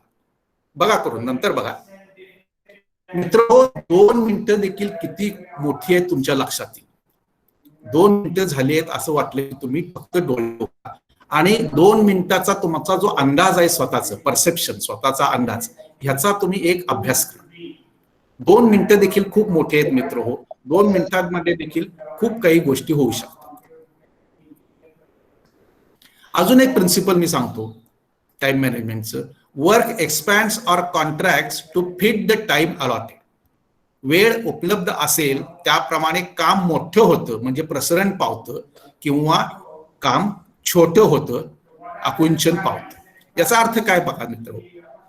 समजा तुमच्याकडं 1 तास वेळ आहे आणि तुम्ही एखादं काम करत आहात. समजा ते काम अर्धा तासात होण्यासारखं असेल तर तुम्ही कधीही ते काम अर्धा तासात पूर्ण करत नाही. का? कारण तुमच्याकडे उपलब्ध वेळ किती आहे? 1 तास आहे. असं करत नाही तुम्ही की अर्धा तासात काम करावं, पूर्ण करावं आणि उरलेला अर्धा तास दुसऱ्या कशासाठी तरी वापरावा. असं शक्यतो आपल्याकडनं होत नाही मित्र. काय होतं, वेळ ठीक आहे शिस्तीत करूया. बघा तुम्ही उठलेला आहात, तुम्हाला कामाला जायचं आहे, महत्वाची मीटिंग आहे, तुमच्याकडे 2 तास. काय करतात तुम्ही सकाळचं तुमचं जे आवरण आहे ते आवरायला, आंघोळ वगैरे वगैरे सगळं बरोबर 2 तास घेतात. आणि एखाद्या दिवशी समजा तुमच्याकडे 1 तासच आहे तर काय करता मित्र हो, तुम्ही जे काय आवरायचं आहे ते बरोबर 1 तासात आवरता. याचा अर्थ काय, तुम्हाला सगळं तुमचं सकाळची आवरावरी करायला 1 तास पुरतो, परंतु 2 तास उपलब्ध असतील तर तुम्ही 2 तास घेता. याचा अर्थ तुम्ही 1 तासाला महत्व देत नाही. So this is the principle, remember. त्यामुळे लक्षात ठेवा मित्र, कोणतंही काम करताना ते कमीत कमी वेळात होईल आणि उरलेला वेळ मी कसा सार्थकी लावू शकेन, त्याच्यात दुसरं मी काय चांगलं करू शकेन, हा आपण प्रत्येकानं विचार केला पाहिजे. वेळ कसा तुम्ही घालवता याबद्दल मी स्वतःबद्दलच एक थोडस आत्मपरीक्षण. बऱ्याच लोकांना विचार तुम्ही मित्रांना, नातेवाईक, तुम्ही कसा घालवता किंवा दिवसभर तुम्ही काय काय केलं. 90% लोकांना मित्र ही सांगताच येत नाही की आपण वेळ कसा घालवतो. ते म्हणतात काय नाही, इकडे तिकडे गेला वेळ. इकडे तिकडे गेला म्हणजे काय, कसा काय गेला. एक व्हॅल्युएबल गोष्ट आहे. पैसे इकडे तिकडे गेले, पडले, 5-10 हजार खिशातनं पडले, 5-10 हजार हरवले, 5-10 हजार मित्राला दिले, तो कधी देतच नाहीये. असं चालतं का आपल्याला? कधीही चालत नाही. तर मग वेळेबद्दलच असं का? तर मित्रो, कसा तुम्ही वेळ घालवता याचा तुम्ही सिरियसली विचार करा आणि एक अनालिसिस करा. महत्वाच्या गोष्टीसाठी तुम्ही वेळ काढता का? कमी महत्वाच्या गोष्टीसाठी तुमचा वेळ वाया जातो का?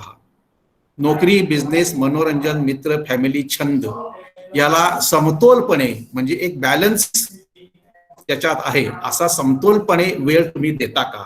याच्यावरती मित्र तुम्ही खरोखर विचार केला पाहिजे. याच्यासाठी एक चार्ट आहे. अशा प्रकारचा चार्ट तुम्ही करून ठेवा. वहीमध्ये जरी केला तरी चालेल. आणि बघा तुम्ही या टाइम स्लॉट मध्ये काय करता. चार्ट थोडक्यात समजावून सांगतो. मंडे आहे, सकाळी 6 ते 7. 6 ते 7 तुम्ही काय केलं ते तिथं लिहून ठेवा. 7 ते 8 काय केलं लिहून ठेवा. 8 ते 9 काय केलं लिहून ठेवा. यातून मित्र काय होईल की तुमचा वेळ खरोखर कुठं जातो याचा एक तुम्हाला अंदाज येईल. आणि ह्या टेबलची तुम्ही बेरीज करा. म्हणजे जेवढ्या वेळ तुम्ही कामात आहात त्याला आपण ए म्हणूया. आठवड्याचे तास असतात 168. आणि वाया गेलेला वेळ तुम्ही काढू शकता बी इज इक्वल टू 168 मायनस ए. यातून मित्रो तुम्हाला एक समजेल की माझा आठवड्याला किती तास वेळ वाया जातो आणि मग तुम्हाला एक त्याच्याबद्दल सिरियसनेस वाटेल की माझा आठवड्याला एक 5 तास वेळ जातो, 10 तास जातो, 15 तास जातो, 25 तास जातो. तर या वेळेत मग मी काय चांगलं करू शकतो, काय महत्वाचं गोष्ट माझ्या आयुष्यात आहे की जी मी केली पाहिजे आणि मला असं वाटतं की माझ्याकडे वेळच नाही. बऱ्याच वेळा बघा आपल्याला असं वाटतं की माझ्याकडे वेळ नाहीये म्हणून ही गोष्ट मी केली नाही, वेळ नाहीये म्हणून मी अभ्यास केला नाही, वेळ नाही म्हणून मी व्यायामाकडे लक्ष दिलं नाही, वेळ नाही म्हणून मी माझ्या फॅमिलीकडे लक्ष देऊ शकत नाही. पण मित्र तसं नसतं. आपल्याकडे वेळ असतो, फक्त आपण त्याचं प्लॅनिंग करणं, नियोजन करणं ही महत्वाची गोष्ट असते. टाइम मॅनेजमेंटमध्ये ऑब्स्टॅकल्स म्हणजे अडथळे काय काय येतात ते थोडक्यात पाहू आपण.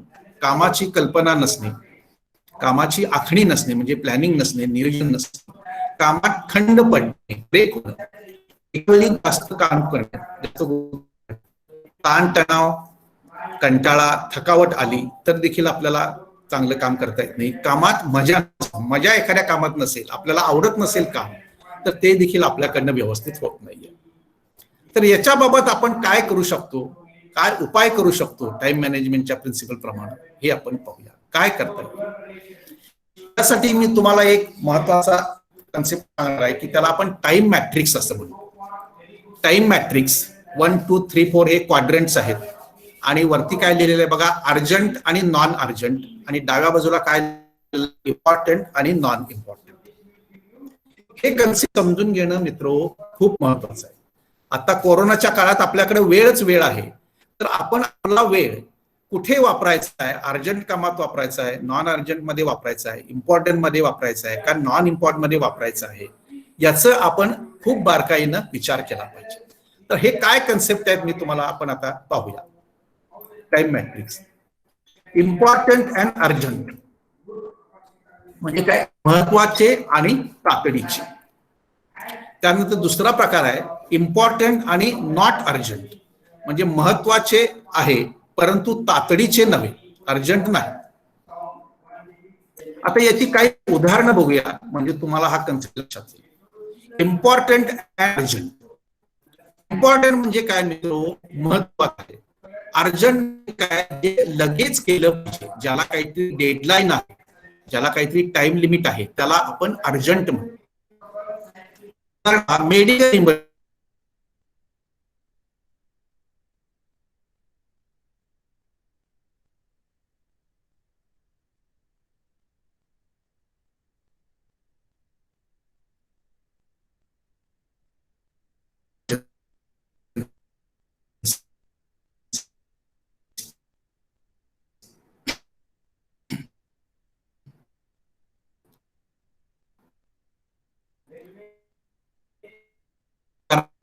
मेडिकल इमर्जन्सी आहे, महत्वाचं आहे की नाही, अर्थातच महत्वाचं आहे. आणि अर्जंट आहे की नाही, अर्जंट पण आहे. मेडिकल इमर्जन्सी बद्दल आपण म्हणतो का असू दे नंतर जाऊया, संध्याकाळी जाऊया, उद्या जाऊया, असं कधी म्हणतो का? So this is one example, important and urgent. नोकरीसाठी मित्र समजा तुम्हाला अर्ज करायचा आहे, इम्पॉर्टंट आहे की नाही आहे, अर्जंट आहे की नाही आहे. कारण अर्ज करण्याची एखादी तारीख असणार, ती तारीख उलटून गेली तर चालू शकणार आहे का नाही. फ्लाईट वेळेवर पकडणे, विमानाची फ्लाईट, बॉसनं बोलवलेलं आहे, साहेबांनी बोलवलेलं आहे, लगेच गेलं पाहिजे. रागवलेला कस्टमर एक आहे, समजा तुम्ही दुकानात, तुमचं दुकान आहे समजा स्वतःच, आणि एक कस्टमर काहीतरी रागून आलेला आहे, काय करणार तुम्ही हातातलं काम टाकून तिथं जाणार ना, त्याला शांत करणार ना. So these are the examples. Bill भरणे, इम्पॉर्टंट अँड अर्जंट. आता दुसरा क्लास बघा, दुसरा टाईप बघा, important but not urgent.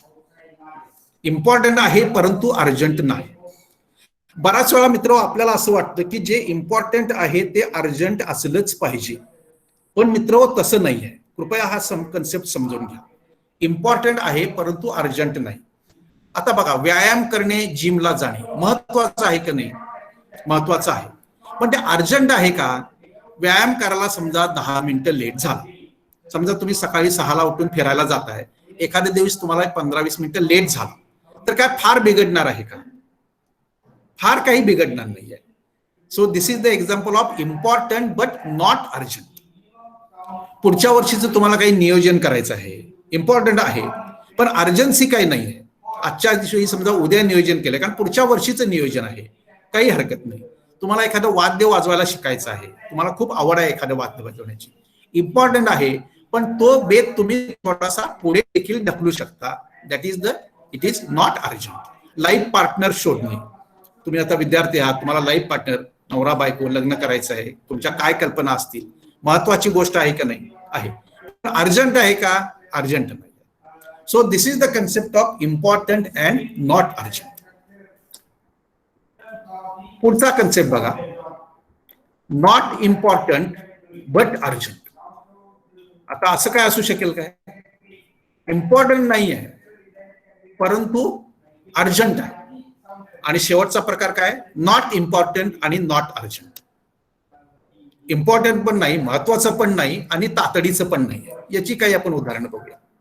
Not important and urgent. बघा, एखादा फोन वाजतोय, तुम्ही एखाद्या महत्वाच्या कामात आहात आणि फोन वाजला, आपल्याला काय वाटतंय? फोन वाजला म्हणजे लगेच घेतला पाहिजे, अर्जंट आहे असं आपल्याला वाटतं. परंतु मित्रो, समजा महत्वाचा फोन नसेल, कंपनीचे फोन येतात बघा, कंपनीचा फोन आपण 1 सेकंदात कट करून टाकतो का? That is not important. कामात एखादा अडथळा आला, तुम्हाला काय वाटतं? ते लगेच प्रॉब्लेम सॉल्व्ह केला पाहिजे, म्हणजे महत्वाचं हातातलं काम सोडून. अर्जंट आहे असं वाटतं, पण ते महत्वाचं नसतं.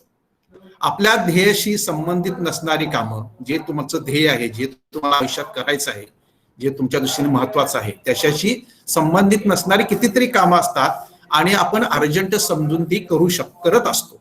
इतरांची कामं करणं. बघा, एखाद्या ऑफिसमध्ये एखादा माणूस काम करत असतो, एखादा माणूस काम करतच नाही, आणि तो काय करतो? जो काम करत असतो त्याला सांगतो की माझं एवढं काम कर रे. आणि बरेच माणसांना नाही म्हणता येत नाही, ते काय करतात? आपलं हातातलं काम टाकतात आणि दुसऱ्याचं काम पटकन करून देतात. तर ही महत्वाची गोष्ट तुम्ही लक्षात घेतली पाहिजे मित्र. बरेच गोष्टी इम्पॉर्टंट नसतात आपल्यासाठी, परंतु त्या अर्जंट आहेत असा गैरसमज करून घेऊन आपण लगेच त्या करण्याचा प्रयत्न करतो. तर या गोष्टी मित्र हो टाळणं खूप आवश्यक आहे. आणि शेवटचा जो भाग आहे, चौथा, नॉट इम्पॉर्टंट आणि नॉट अर्जंट. महत्वाचं पण नाहीये आणि अर्जंट पण नाहीये. अशी कितीतरी उदाहरणं आपल्याला देता येतील. टीव्ही पाहणं, फेसबुक पाहणं, व्हॉट्सअप पाहणं, नको त्या बातम्या वाचणं, पाहणं, चर्चा करणं, गॉसिप करणं, उगीच्या उगीच एखाद्या विषयावर चर्चा. काय आज काय तुमच्याकडे थंडी आहे का? हो हो आमच्याकडे थंडी आहे. आज काय तुमच्याकडे पाऊस पडला का? हो हो आमच्याकडे पाऊस पडला. आमच्याकडे सकाळी पडला पण संध्याकाळी नाही पडला. काय या चर्चेला अर्थ आहे? उगीच्या उगीच नाही ती चर्चा करायची. फेसबुकवर उगीच्या उगीच नाही ते बघत बसायचं, व्हॉट्सअपवर बघत बसायचं, बातम्या नाही त्या बघत बसायच्या. कोरोना काळात तर मित्र सांगतो की तुम्ही बातम्या बघायचं बंद करा, तुम्हाला कधीही कोरोना होणार नाही. कारण का? बातमीमुळे आपल्या मनात एक प्रेशर येतं, आपल्या सबकॉन्शियस माइंडला, अंतर्मनाला एक जातो संदेश की काहीतरी मोठा गोंधळ चालू आहे, आणि त्यानंच मित्र हो आपली तब्येत बिघडायची पाळी येते. बातम्या वगैरे तुम्ही बघाच, म्हणजे माहिती म्हणून बघा, काय हरकत नाही, पण त्याच्यात फार इन्व्हॉल्व्ह होणं आणि कायम बातम्याच बघणं. बरेच लोक टीव्हीच्या स्कोर सारखं कोरोनाचा स्कोर सांगतात. आज इकडे एवढं झालं, एवढे सापडले, तेवढे सापडले, एवढे हे गेले, एवढे बरे झाले, असं झालं. मग स्टॅटिस्टिक्स, कोल्हापूर जिल्ह्यात असं झालं, महाराष्ट्रात असं झालं, जगात असं झालं, आकडेवारी. अरे एवढं कशाला पाहिजे डिटेल? आपली महत्वाची कामं सोडून हे सगळं कामात मला कुणी सांगितलंय तुम्हाला? So always remember, not important आणि नॉट अर्जंट याच्याकडे तुम्ही अजिबात लक्ष दिलं नाही पाहिजे. आणि परत एकदा मी टाइम मॅट्रिक्स देतो, मागे जातो थोडस मी. Important and urgent. आता पहिलं 1 नंबर त्याच्यात काय लिहिले बघा. उभं बघितलं तर अर्जंट येतंय, आडवं बघितलं तर इम्पॉर्टंट येते. Important and urgent. तर या कामासाठी मित्र हो तुमचा जास्तीत जास्त वेळ दिला पाहिजे आणि एनर्जी दिली पाहिजे, जे महत्वाचं आहे आणि अर्जंट आहे. दुसरा भाग नंबर 2चा, इम्पॉर्टंट आहे आणि अर्जंट नाही, याच्याकडे पण तुम्ही लक्ष दिलं पाहिजे. कारण अर्जंट जरी नसलं तरी इम्पॉर्टंट आहे, त्यामुळे ते विसरलं नाही पाहिजे. व्यायाम करायचा आहे, इम्पॉर्टंट आहे, ठीक आहे, व्यायामाला तुम्हाला 15 मिनिटं लेट झाला, काही हरकत नाही, परंतु तुम्ही व्यायाम केलाच पाहिजे. अभ्यास करायचा आहे, अभ्यासाला एक 5-10 मिनिटं लेट झाला काही हरकत नाही, पण अभ्यास केलाच पाहिजे. लेट झालाय आता राहू दे, उद्या करूया, असं करून चालणार आहे का? कधीही नाही. त्यामुळे इम्पॉर्टंट जी गोष्ट आहे, इट मे बी अर्जंट और it may not be urgent, याच्यासाठी तुम्ही तुमचा वेळ दिला पाहिजे, तुमची एनर्जी दिली पाहिजे. आणि तुमचं प्लॅनिंग जे आहे हे क्वाड्रंट नंबर 1 and 2 यासाठी असलं पाहिजे. Y? Because that is important. त्यामुळे वेळेचं नियोजन आपण करणार त्याच्यासाठी क्वाड्रंट 1 इम्पॉर्टंट अँड अर्जंट आणि quadrant 2 important but not urgent, ह्या दोन्हीकडे लक्ष दिलं पाहिजे. तिसरी गोष्ट काय आहे? Not important but urgent. ह्याच्याकडे मित्र हो खूप विचार करण्याची गरज आहे, कारण नको त्या गोष्टीला अर्जंट समजून आपण आयुष्यातला खूप वेळ वाया घालवतो. अर्जंट आहे असं आपल्याला उगीच वाटतं, पण ते अर्जंट नसतं. त्यामुळे लक्षात ठेवा, तुम्ही एखादं महत्वाचं काम करत असाल आणि फोन आला, मित्रानं बोलवलं, घरी कोणी हाक मारली किंवा दुसरं एक काहीतरी गोष्ट तुमच्या डोक्यात आली, तर महत्वाचं काम हातातनं टाकून दुसरं कोणतंही काम करायचं नाहीये. That is the meaning of quadrant number 3. आणि चौथा क्वाड्रंट काय आहे? नॉट इम्पॉर्टंट आणि नॉट अर्जंट. तर याच्याकडे तर मित्र तुम्ही अजिबात लक्ष दिलं नाही पाहिजे. असं कुठलंही काम तुम्ही करायचं नाही की जे महत्वाचं आहे, महत्वाचं नाही आहे आणि अर्जंट पण नाही आहे. याच्यामध्ये तुमचा अगदी मिनिमम वेळ गेला पाहिजे, जवळजवळ 0 वेळ गेला पाहिजे. म्हणजे काय आपण बघितलं, जास्तीत जास्त वेळ आणि महत्व तुम्ही 1 नंबरला दिलं पाहिजे आणि अगदी कमी महत्व, जवळजवळ 0 महत्व हे 4 नंबरला दिलं पाहिजे. So this is the concept of time matrix, important and urgent. त्यामुळे हे सगळे महत्वाचे कन्सेप्ट कृपया समजून घ्या. त्यानंतर टाइम मॅनेजमेंट टेक्निक्स काय आहेत बघूया आपण. यादी तयार करणं. टाइम मॅनेजमेंट मधलं महत्वाचं टेक्निक कोणतं आहे मित्र? तर यादी तयार करणं, लिस्ट. तुम्हाला कोणती कामं करायची आहेत, आजची कामं कोणती बघा, या आठवड्यातली कामं बघा आणि या महिन्यातली कामं बघा, एक लिस्ट करा आणि याप्रमाणे महत्वाची 2 कामं कोणती त्याला टिक मार्क करा. आपण मगाशी बघितले इम्पॉर्टंट अँड अर्जंट, कुठलं महत्वाचं आहे आणि कुठलं अर्जंट आहे ह्याच्यासाठी तुम्ही त्या कामांना टिक मार्क करा. त्यानंतर काही कामं तुमची राहिलेत, समजा 1-2 कामं तुम्ही केली, तर राहिलेल्या कामाची तुम्ही वेगळी यादी केली पाहिजे. आज राहिलेली कामं, या आठवड्यातली राहिलेली कामं, त्याच्यानंतर या महिन्यातली राहिलेली कामं, याच्यावर देखील तुम्ही विचार केला पाहिजे. टाइम मॅनेजमेंटची अजून काही टेक्निक पहा. पहिलं टेक्निक आहे प्राधान्य ठरवणे. ABCD टेक्निक काय बघा. प्रायोरिटायझिंग म्हणजे प्राधान्य ठरवणे. प्राधान्य म्हणजे क्रम ठरवणे. क्रम कसा ठरवायचा आहे? ए म्हणजे काय? महत्वाचे आणि तातडीचे, मगाशी आपण बघितले इम्पॉर्टंट अँड अर्जंट. बी म्हणजे काय? महत्वाचं पण तातडीचं नाही, important but not urgent. See नंतर करावं असं, कन्सिडर इन फ्युचर, नंतर केलं तरी चालेल, त्याला तुम्ही सी म्हणा. डी म्हणजे काय? महत्वाचं नाही आहे, त्याला काहीही महत्वाचं नाही आहे, ते डी. आणि यानंतर तुमचं प्लॅनिंग कसं पाहिजे टाइम मॅनेजमेंटचं मित्र हो? ए म्हणजे लगेच करायचं, कारण ते इम्पॉर्टंट आणि अर्जंट आहे. ए म्हणजे लगेच करायचं. बी म्हणजे डेडलाईन ठरवायची. बी महत्वाचं आहे, त्यामुळे ते सोडून देऊन चालणार नाहीये, परंतु डेडलाईन ठरवली पाहिजे. म्हणजे काय? तर तुम्ही एक तारीख ठरवा की हे मी 2 दिवसात करणार, हे काम मी या आठवड्यात करणार, किंवा हे काम मी या महिन्यात करणार, किंवा हे काम मी संध्याकाळपणे करणार, संध्याकाळपर्यंत करणार. आत्ताच केलं पाहिजे, तासाभरात केलं पाहिजे असं काही नाही आहे, परंतु संध्याकाळपर्यंत 5 वाजेपर्यंत मला हे काम करायचं आहे. That is the meaning of deadline. तर बी टाईपची जी कामं आहेत ABCD टेक्निक मधली, त्याच्यात तुम्ही डेडलाईन ठरवा आणि त्याप्रमाणे ती कामं करा. आणि सी आणि डी मध्ये तुम्ही सवडीनं विचार करा. सी आणि डी याच्यामध्ये फार महत्वाच्या गोष्टी नाही आहेत, त्यामुळे सवडीनं विचार करा. ज्यावेळी तुम्हाला वेळ मिळेल, समजा मोकळा वेळ मिळेल, आता समजा काही ए आणि बी मधलं आता समोर काहीच नाही आहे, अशा वेळी मग तुम्ही सी आणि डी करा. म्हणजे आता समजा तुम्हाला टीव्ही बघायचा आहे, आता मी मगाशी म्हटलं की बातम्या बघू नका, पण तुम्हाला वाटलं की एखादी बातमी बघू, एखादी सिरियल बघू, ठीक आहे, ते तुमचं काय आहे? सी आणि डी आहे. बरेच लोक काय करतात मित्र हो? ए आणि बी कडे लक्ष देत नाहीत, सगळं लक्ष कुठे देतात? सी आणि डी कडेच देतात. तर ही मित्र हो अत्यंत चुकीची गोष्ट आहे. So this is the ABCD technique of time management. त्याच्यानंतर अजून एक टेक्निक आहे 4D टेक्निक. 4D. पहिलं D काय आहे? डू म्हणजे करा. दुसरं म्हणजे डिलिगेट म्हणजे दुसऱ्याला सांगा. बघा तुम्ही सगळीच कामं तुम्ही केली पाहिजेत असं काही नाही. सगळंच तुम्ही जर का करतो म्हटला तर ते शक्य होत नाही.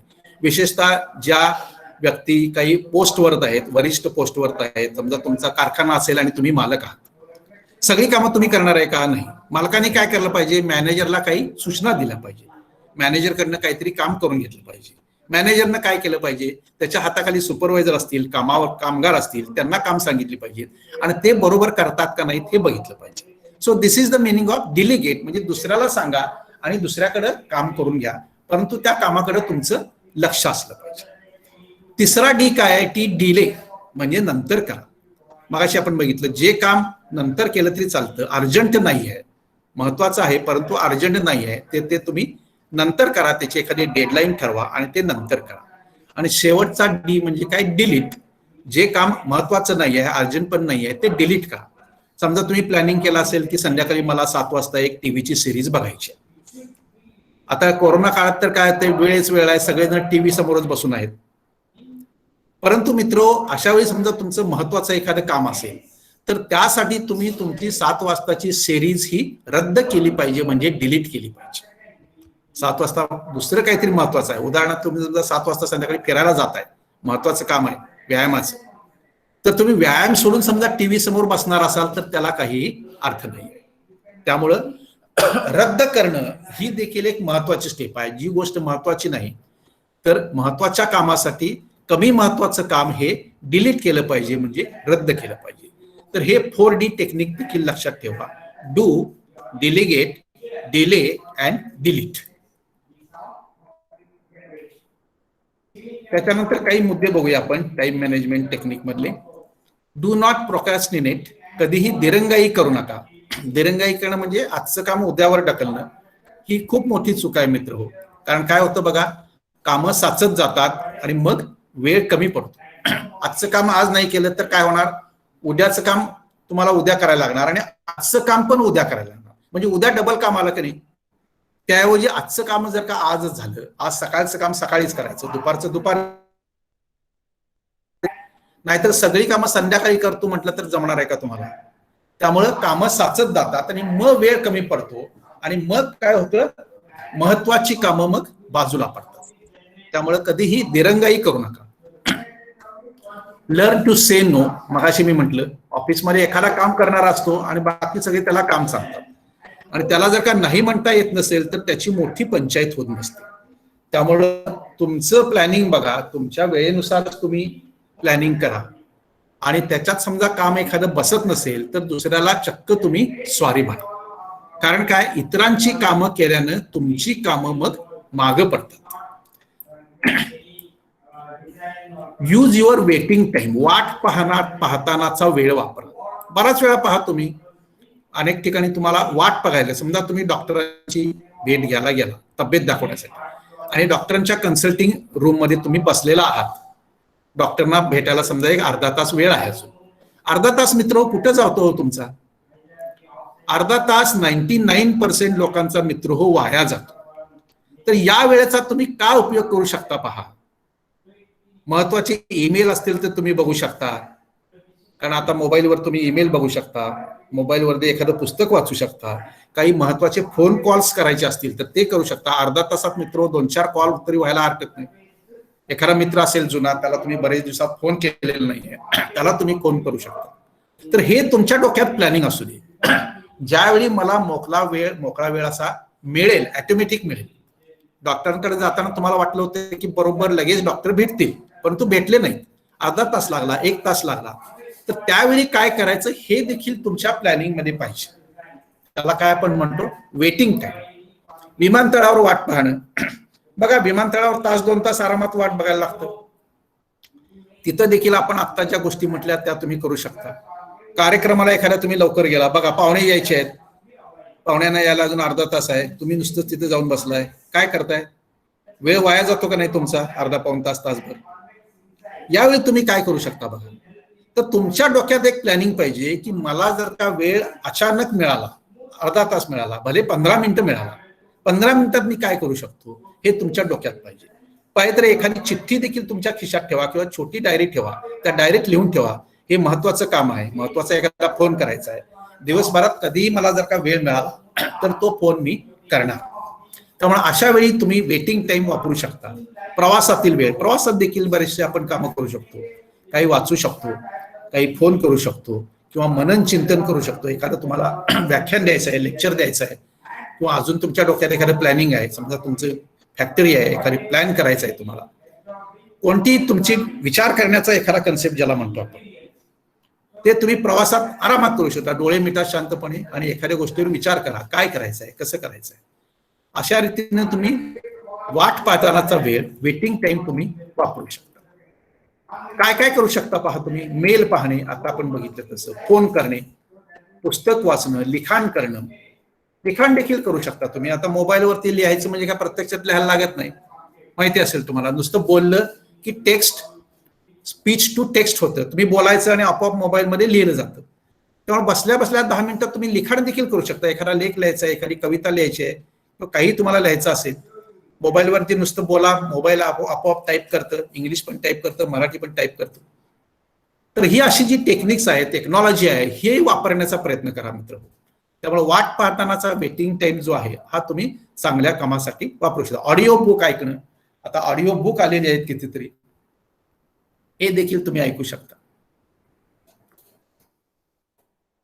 पर्सनल प्राईम टाइम हा काय कन्सेप्ट आहे पहा. कोणत्या वेळी तुम्ही जास्त कार्यक्षम असता. Personal prime time. Prime time म्हणजे काय, तुमची कार्यक्षमता त्यावेळी जास्त असते. बघा, काही जणांना सकाळी छान काम होतं. सकाळी उठल्या उठल्या 5ला उठतात, काही जण 4ला उठतात, 5 ते 7 अभ्यास करतात, 5 ते 10 अभ्यास करतात सकाळी. तुम्ही विचार करा की तुम्हाला कोणत्या वेळी छान काम होतं. मॉर्निंगला होतं, इव्हिनिंगला होतं, का लेट नाईटला होतं. लेट नाईटला देखील खूप छान काम होऊ शकतं. मला स्वतःला सवय आहे, मला सकाळी लवकर काम करायला जमत नाही किंवा आवडत नाही, पण उशिरा मी 10, 11, 12, 1 यामध्ये मी काही छान काम करू शकतो. काही कल्पना मला सुचतात, काही लिखाण मी करू शकतो, काही हे प्रेझेंटेशन जे आहे हे सुद्धा मला वाटतं मी कधीतरी हे रात्रीच केलेलं असणार आहे. तर तुम्ही स्वतःकडे बघा, स्वतःकडे लक्ष द्या, ऑब्झर्व करा आणि कोणत्या वेळी तुम्ही जास्त कार्यक्षम असता याचा अंदाज घ्या. आणि अर्थातच जे महत्वाचं काम आहे हे तुम्ही कधी केलं पाहिजे, ज्यावेळी तुमची एफिशियन्सी, कार्यक्षमता जास्त आहे त्यावेळी तुम्ही ते केलं पाहिजे. So use this concept of prime time for your time management techniques. So manage your time and celebrate your success. Time management म्हणजे तुम्हाला एखादा सक्सेस मिळाला तर तो सक्सेस देखील तुम्ही सेलिब्रेट केला पाहिजे. आज तुम्ही एखादं छान काम केलं, 1 तासभर तुम्ही वाया घालवला नाही, किंवा मी ठरवलं आणि मी टीव्ही अवॉइड केला. मी नेहमी टीव्ही बघतो, रोज संध्याकाळचे 2 तास टीव्ही मध्ये जातात, पण आज मी टीव्ही बघितला नाही आणि आज मी दुसरं काहीतरी केलं, ह्याचा तुम्ही आनंद घ्या, सेलिब्रेट करा. So you will enjoy your time management. So let us stop here. So I will close this presentation and we will discuss something. आपल्याला अजून काही बोलायचं असेल, काही चर्चा असेल, वेगवेगळ्या मुद्द्यावर आपण चर्चा करूया. धन्यवाद सर. Thank you sir, thank you. कोणाला काही शंका असतील, जे सहभागी आहे त्यांना कुणाला वेळेच्या अजून तुम्हाला काही तुमचे काही अनुभव सांगायचे असतील तरी आपण चर्चा करूया. कोणाला काही बोलायचं आहे? सहभागी प्राध्यापक, विद्यार्थी यांना विनंती आहेत, काही आपल्या वेळेच्या व्यवस्थापनाविषयी मत असतील, विचार असतील, प्रश्न असतील, आपण विचारू शकतात.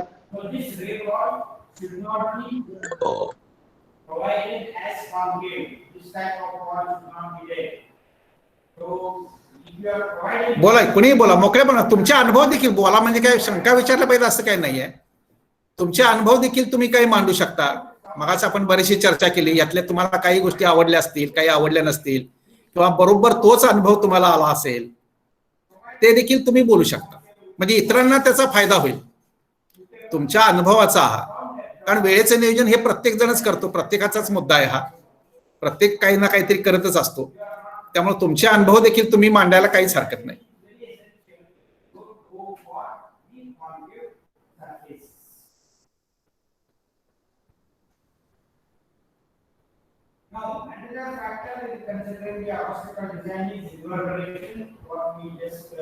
ठीक आहे, पुन्हा एकदा मी आभार मानतो शहा सरांचे, कांबळे सरांचे, मॅनेजमेंटचे, मला इथे संधी दिल्याबद्दल. Thank you very much. Thank you thank you.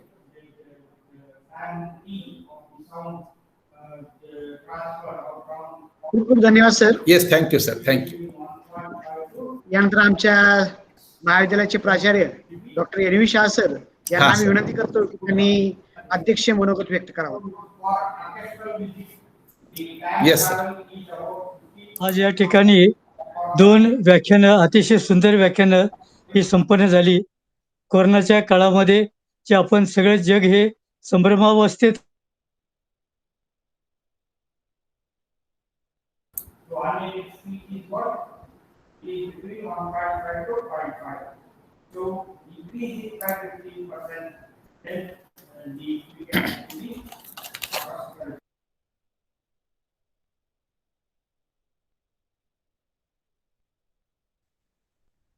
हा सगळं जग हे संभ्रमावस्थेत आहे.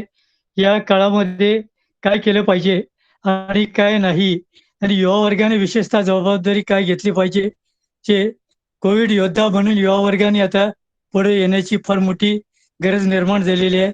तर आज डॉक्टर आनंद गुरव हे जे व्यवसायाने जे डॉक्टर आहेत, वैद्यकीय व्यवसायामध्ये कार्यरत आहेत, त्यांनी सुंदर असं विवेचन केलं.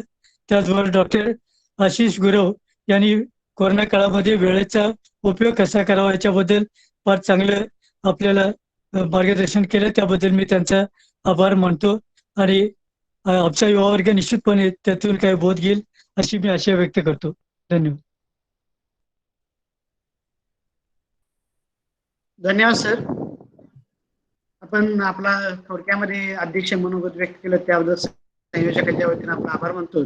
आणि आजच्या कार्यक्रमाची औपचारिक शेवट करण्याकरता मी या ठिकाणी आहेत.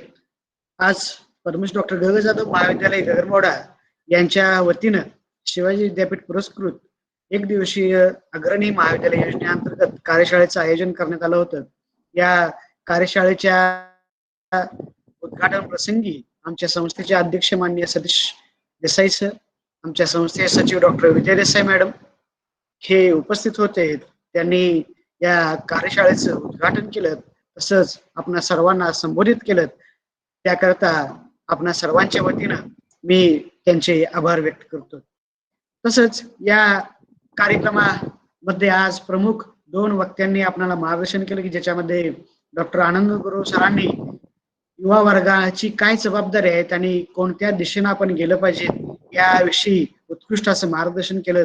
आणि त्यांनी आपला वेळातला वेळ काढून या ठिकाणी ते आपल्याला उपलब्ध झालेत. त्यांनी आपणा सर्वांना मार्गदर्शन केलं, त्याबद्दल डॉक्टर आनंद गुरव सर यांचे सुद्धा मी आभार व्यक्त करतो. त्याचबरोबर आजच्या दुसऱ्या सत्राचे वक्ते म्हणजे डॉक्टर आशिष गुरव सर की ज्यांनी वेळेचं व्यवस्थापन कोरोना काळामध्ये कसं केलं पाहिजे किंवा दैनंदिन जीवनामध्ये सुद्धा वेळेचं व्यवस्थापन आपण कोणत्या पद्धतीने केलं पाहिजे, कोणत्या कामांना प्राधान्य दिलं पाहिजे हे आपल्याला या ठिकाणी जाणवून दिलं. आणि आमच्या महाविद्यालयाच्या विनंतीला मान देऊन ते या ठिकाणी उपस्थित राहिले, त्याबद्दल सुद्धा मी संयोजकांच्या वतीनं त्यांचे खूप खूप आभार व्यक्त करतो.